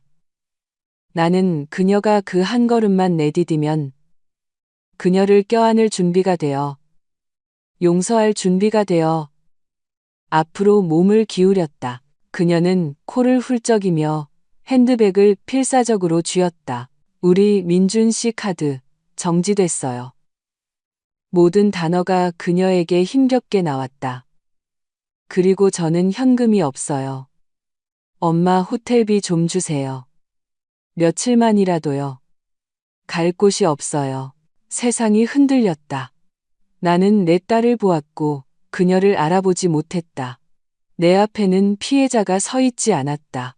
내 앞에는 방금 자신의 남편이 어머니를 속이고 나를 질식시키려 하고 거짓말하고 비굴하게 구는 것을 본 여자가 서 있었다. 그리고 그녀는 그를 떠나지 않았다. 그녀는 나를 선택하지 않았다. 그녀는 그와 함께 있기를 선택했지만 그러면서도 내 돈으로 그렇게 하려 했다. 희망은 즉시 조용하고 고통 없이 죽었다. 오직 명료함만이 남았다. 돈, 내가 되물었다. 네. 그녀는 마침내 나를 올려다보았다. 그녀의 눈에는 소심한 간청이 빛나고 있었다. 우리 길거리에 나앉게 생겼어요. 엄마, 불쌍히 여겨주세요. 남도 아니잖아요. 나는 키를 꼿꼿이 세웠다. 안 돼. 내가 말했다. 수진이는 눈을 깜빡였다. 뭐라고요, 엄마? 하지만 어떻게? 우리를 한 푼도 없이 내쫓지는 않으실 거잖아요. 나는 나를 강탈하려던 사람들에게는 자선을 베풀지 않아. 내 목소리는 오래된 종이가 바스락거리는 것처럼 건조하게 들렸다. 너는 여기 서 있었어, 수진아. 너는 그가 내 책들을 쓰레기 봉투에 담는 것을 서서 지켜봤어. 그가 나에게 소리칠 때 너는 침묵했어. 너는 시골집에 대해 그곳이 살기에 부적합하다는 것을 알았고 그에게 거역하지 않기 위해서라면 나를 그곳에 보내 죽게 할 준비가 되어 있었어. 무서웠어요. 그녀가 흐느꼈다. 넌 내 선택을 했어. 내가 그녀의 말을 가로막았다. 넌 내 목숨이 아니라 그의 안락함을 선택했어. 그러니 그를 따라가 그의 운명을 함께 나눠. 그의 실수에 대한 대가는 내가 직접 치러. 엄마, 그녀가 내게 손을 뻗었다. 가거라. 나는 창가로 돌아섰다. 그리고 양심이 무엇인지 기억해내기 전까지는 이 주소는 잊어버려. 나는 그녀가 내 등 뒤에서 잠시 더 서서 거칠게 숨을 쉬다가 돌아서서 나가는 것을 들었다. 현관문이 쾅 닫혔다. 아파트는 조용해졌다. 나, 김 사장님, 그리고 남의 여행 가방을 나르는 두 명의 건장한 청년들만 남았다. 하지만 나는 이것이 아직 끝이 아니라는 것을 알았다. 민주는 그렇게 쉽게 포기하지 않을 것이다. 궁지에 몰린 쥐는 마지막까지 문다. 하지만 그 고요함은 기만적인 것으로 드러났다. 문이 닫히는 소리가 벽에 메아리 쳤지만 텅 빈 현관을 예상하며 돌아섰을 때 내 심장은 짜증으로 쿵 하고 내려앉았다. 민주는 떠나지 않았다. 그는 윤 씨가 시어머니의 여행 가방을 나르는 틈을 타서 방 깊숙이 다시 슬그머니 들어왔다. 지금 그는 거실 내 소파에 다리를 쩍 벌리고 앉아 하얗게 질린 손가락으로 팔걸이를 꽉 쥐고 있었다. 그의 얼굴은 절망적인 아계로 일그러져 있었다. 그는 피부에 달라붙어 머리를 남기지 않고는 떼어낼 수 없는 진드기 같았다. 나는 아무 데도 안 가. 그가 나를 곁둔질하며 말했다. 내 깡패들로 날 껍줄 수 없어, 늙은이야. 현관에서 돌아온 김 사장님은 미간을 찌푸리고 스패너를 흔들며 그에게 다가갔다. 특별한 초대라도 필요한가? 젊은이, 기술자가 웅얼거렸다. 그럴 권리 없어. 민준이 날카롭게 소리쳤고 그의 목소리에는 히스테릭한 기운이 서렸다. 나는 법을 알아. 나는 여기서 10년 살았어. 10년. 들었어? 여긴 내 상시 거주지야. 법원 판결 없이는 날 길거리로 내쫓을 수 없어. 그는 허점을 찾았다고 확신하며 의기양양하게 나를 쳐다보았다. 경찰 불러. 그가 침을 튀기며 소리쳤다. 조서 꿈이라고 해. 이건 민사분쟁이야. 재판은 반년은 걸릴 거고 재판 진행되는 동안에는 아무도 날 내쫓을 권리가 없어. 나는 여기 전입신고. 아니, 여기 살고 있다고. 사실상 나한테는 세입자 권리가 있어. 다음 짐을 가지러 돌아온 윤 씨 형제는 서로를 쳐다보았다. 그들은 평범한 노동자였고 주택법의 세부 사항은 몰랐다. 재판과 권리라는 말에 그들은 불안하게 멈춰섰다. 만약 법이 정말 이 기생충 편이라면 누구도 범죄에 연루되고 싶지 않았다. 민주는 그들의 망설임을 알아차리고 미소를 지었다. 아, 꼴이 내렸군. 그가 상황이 자신에게 유리하게 돌아가고 있다고 느끼며 껄껄 웃었다. 나는 여기서 잘 거고 누가 누구를 내쫓는지 한번 보자고. 나는 얼음처럼 차분하게 그를 쳐다보았다. 그는 체스를 두고 있다고 생각했지만 그는 말의 움직임조차 몰랐다. 말 다 했니? 내가 조용히 물었다. 나는 조금 전 금고에서 꺼낸 무거운 철제 상자가 여전히 놓여있는 내 책상으로 다가갔다. 민주는 내 움직임을 경계하며 지켜보았다. 나는 그가 오만함에 빠져 몇 년 전 읽지도 않고 서명했던 바로 그 서류철을 꺼냈다. 내 말이 맞아, 민준.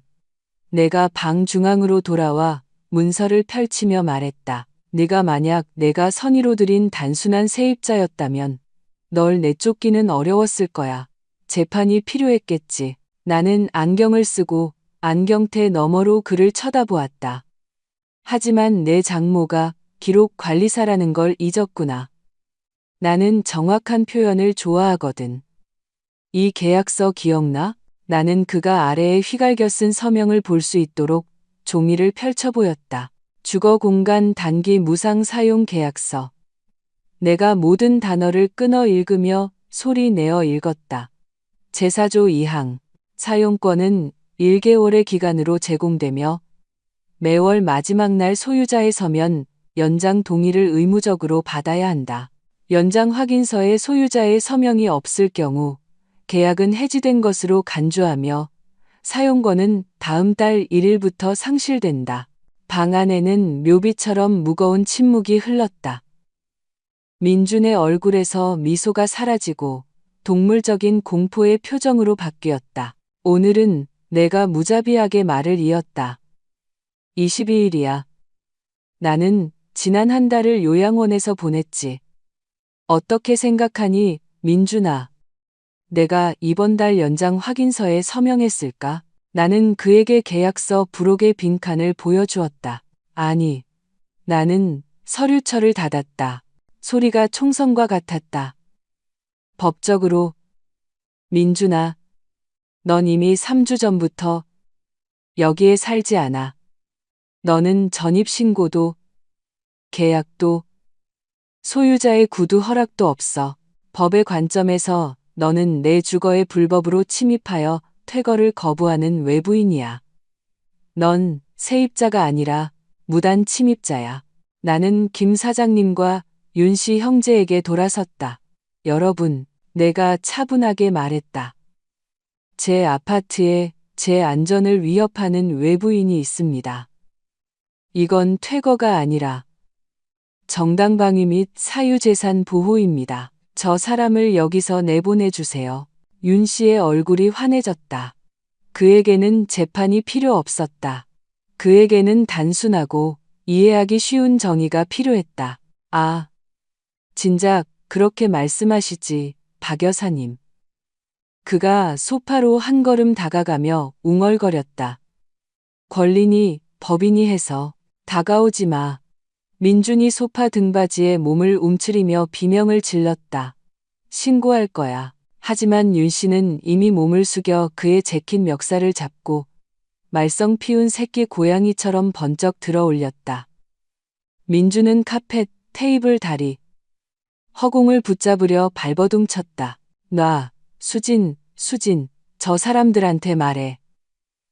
그가 출구로 끌려가며 외쳤다. 그는 그가 내 인생을 담았던 바로 그 검은 봉투들을 지나 복도를 통해 끌려갔다. 나는 서류가 담긴 서류철을 검처럼 들고 뒤따랐다. 바로 현관문 앞에서 윤 씨가 이미 발로 문을 열었을 때 민주는 갑자기 몸을 비틀었다.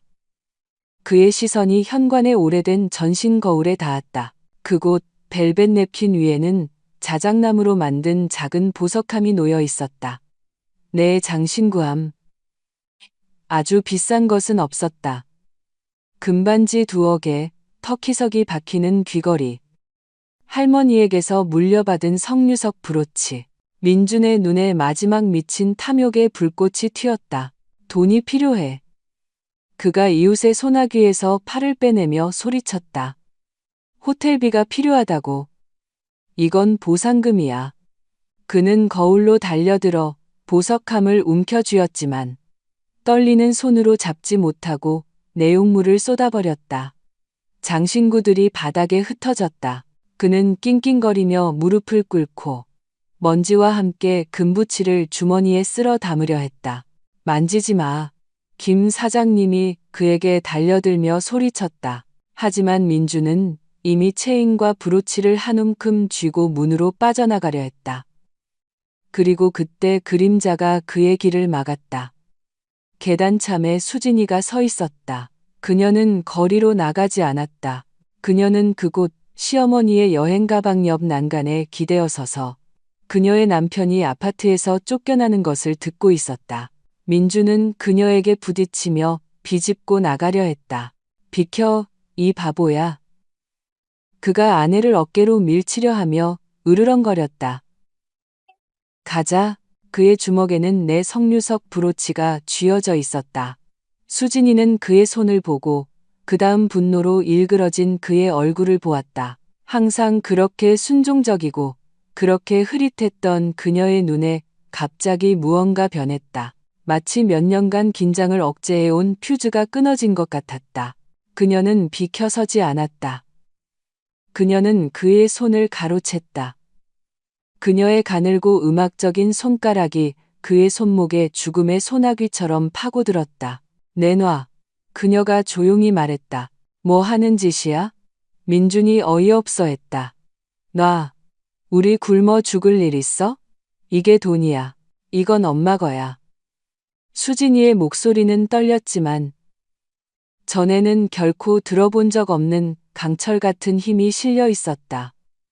당신은 이미 어머님 집을 훔쳤어. 우리 엄마한테서 기억까지 훔쳐가진 못해. 그녀는 그의 손을 자기 쪽으로 잡아당기고 내가 짐작도 못했던 힘으로 그의 손가락을 폈다. 브로치와 체인이 쨍하는 소리를 내며 복도 타일 바닥에 떨어졌다.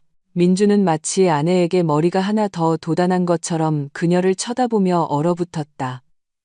결혼 10년 만에 처음으로 그녀는 그에게 총알을 건네주지 않았다. 그녀는 그의 손에서 무기를 빼앗았다. 그가 헐떡였다. 내가 나한테 반항해? 나는 도둑질에 반대하는 거야. 수진이는 그의 눈을 똑바로 쳐다보며 대답했다. 가, 민준. 혼자 가. 윤 씨는 기회를 틈타 사위의 등에 손바닥을 대고 힘껏 계단으로 밀어냈다. 민주는 몇 미터를 날아가 아래에 서 있던 최 여사를 거의 덮칠 뻔하다가 난간에 부딪혔다. 꺼져. 김 사장님이 소리쳤다. 민주는 고개를 들었다. 그는 우리 모두를, 자신의 요새 문에 서 있는 나를, 스패너를 든 김 사장님을, 험악한 이웃 형제들을, 그리고 마침내 입구를 가로막고 서 있는 수진이를 쳐다보았다. 그는 바닥에 침을 뱉고 더럽고 길게 욕을 한 뒤 자신의 분노를 끌고 계단을 내려가기 시작했다. 하지만 나는 아직 마침표를 찍기에는 이르다는 것을 알았다. 수진이는 문턱에 서 있었고 그녀의 선택은 아직 완전히 끝나지 않았다. 나는 문가에 서서 윤 씨 형제가 마지막 책꾸러미를 현관으로 다시 들여놓는 것을 지켜보았다. 인부들의 무겁고 힘겨운 숨소리와 발바닥 끄는 소리가 아파트의 유일한 소음이었다. 스캔들의 메아리는 더 이상 없었다. 김 사장님이 마침내 문을 쾅 닫고 새로 설치한 자물쇠의 열쇠를 돌렸을 때 그것은 외풍과 함께 사라져버렸다. 됐습니다, 박 여사님. 그가 반짝이는 기름 냄새 나는 열쇠 꾸러미를 내게 건네며 말했다. 이제는 탱크로도 못 들어옵니다. 실린더는 독일제로 방탄 기능도 있는 걸로 달았어요. 편히 주무세요. 나는 차가운 금속을 손바닥에 쥐었다. 그것은 화끈거렸지만 기분 좋은 고통, 되찾은 권력의 고통이었다. 고맙습니다, 김 사장님. 내가 조용히 대답했다. 그리고 두 분도 고마워요. 여러분이 아니었다면 뭘요, 박 여사님. 윤 씨가 손을 내저으며 이마에 땀을 닦았다. 그 멍청이가 또 나타나면 신호만 주세요. 우리가 다리를 반대 방향으로 돌려놓을 테니까요.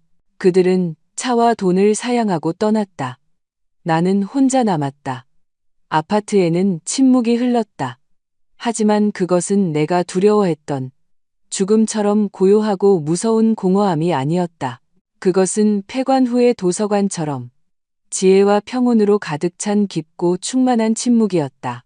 나는 천천히 복도를 걸으며 쓰레기 봉투가 아닌 다시 장식장 위에 놓인 책들의 책등을 손으로 쓸었다. 내 집은 다시 숨을 쉬고 있었지만 나는 내 눈으로 그것을 확인해야 했다.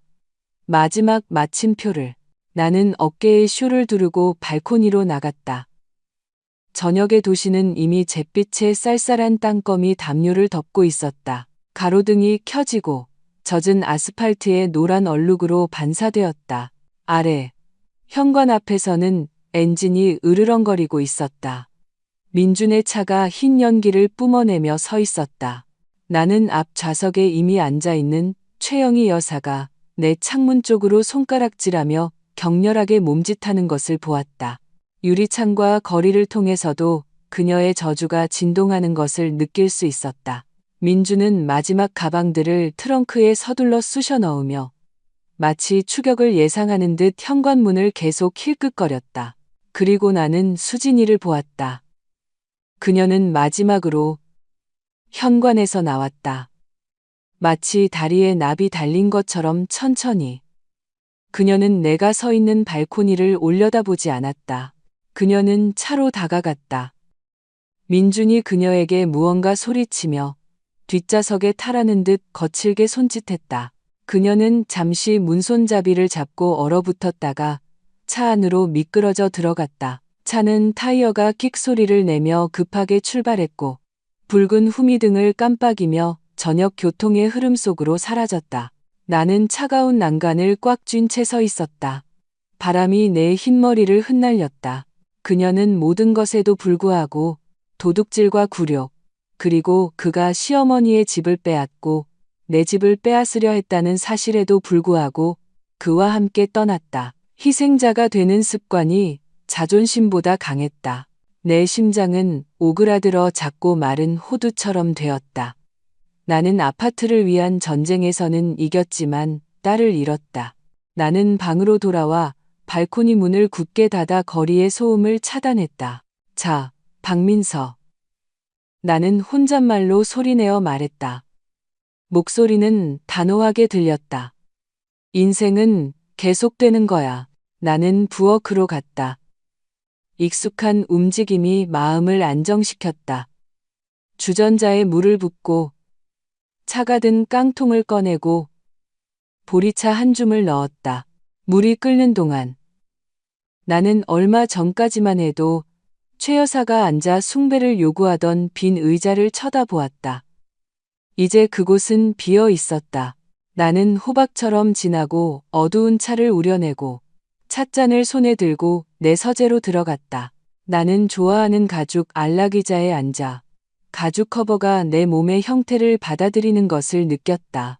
나는 거대한 방새, 갯자리 아파트에 완전히 혼자였다. 시선이 전화기에 닿았다. 생각은 즉시 맑고 깨끗하게 떠올랐다. 민주는 한 가지 점에서는 옳았다. 혼자서 이렇게 넓은 공간은 필요 없다. 하지만 그는 결론을 잘못 내렸다. 이 공간은 기생충을 위한 곳이 아니라 구원을 위한 곳이다. 나는 수화기를 들고 자원봉사 시절부터 외우고 있던 번호를 눌렀다. 희망 여성 쉼터 야간 당직입니다. 말씀하세요. 안녕하세요, 이 선생님. 내가 말했다. 박민서입니다. 네, 기록관리사요. 이 선생님, 잘 들어주세요. 제게 방이 하나 비었어요. 크고 밝은 방이요. 오늘 밤 숨을 곳이 필요하거나 갈 곳이 없는 여성이 있다면 보내주세요. 네, 무료고 기간은 정해져 있지 않아요. 중요한 건 그녀에게 평온이 필요하다는 거예요. 기다리겠습니다. 나는 수화기를 내려놓았다. 마음이 밝아졌다. 나는 박물관에 늙은 독신녀로 여생을 보내지 않을 것이다. 나는 내 집을, 나처럼 더 이상 희생자가 되지 않기로 결심한 사람들을 위한 요새로 만들 것이다.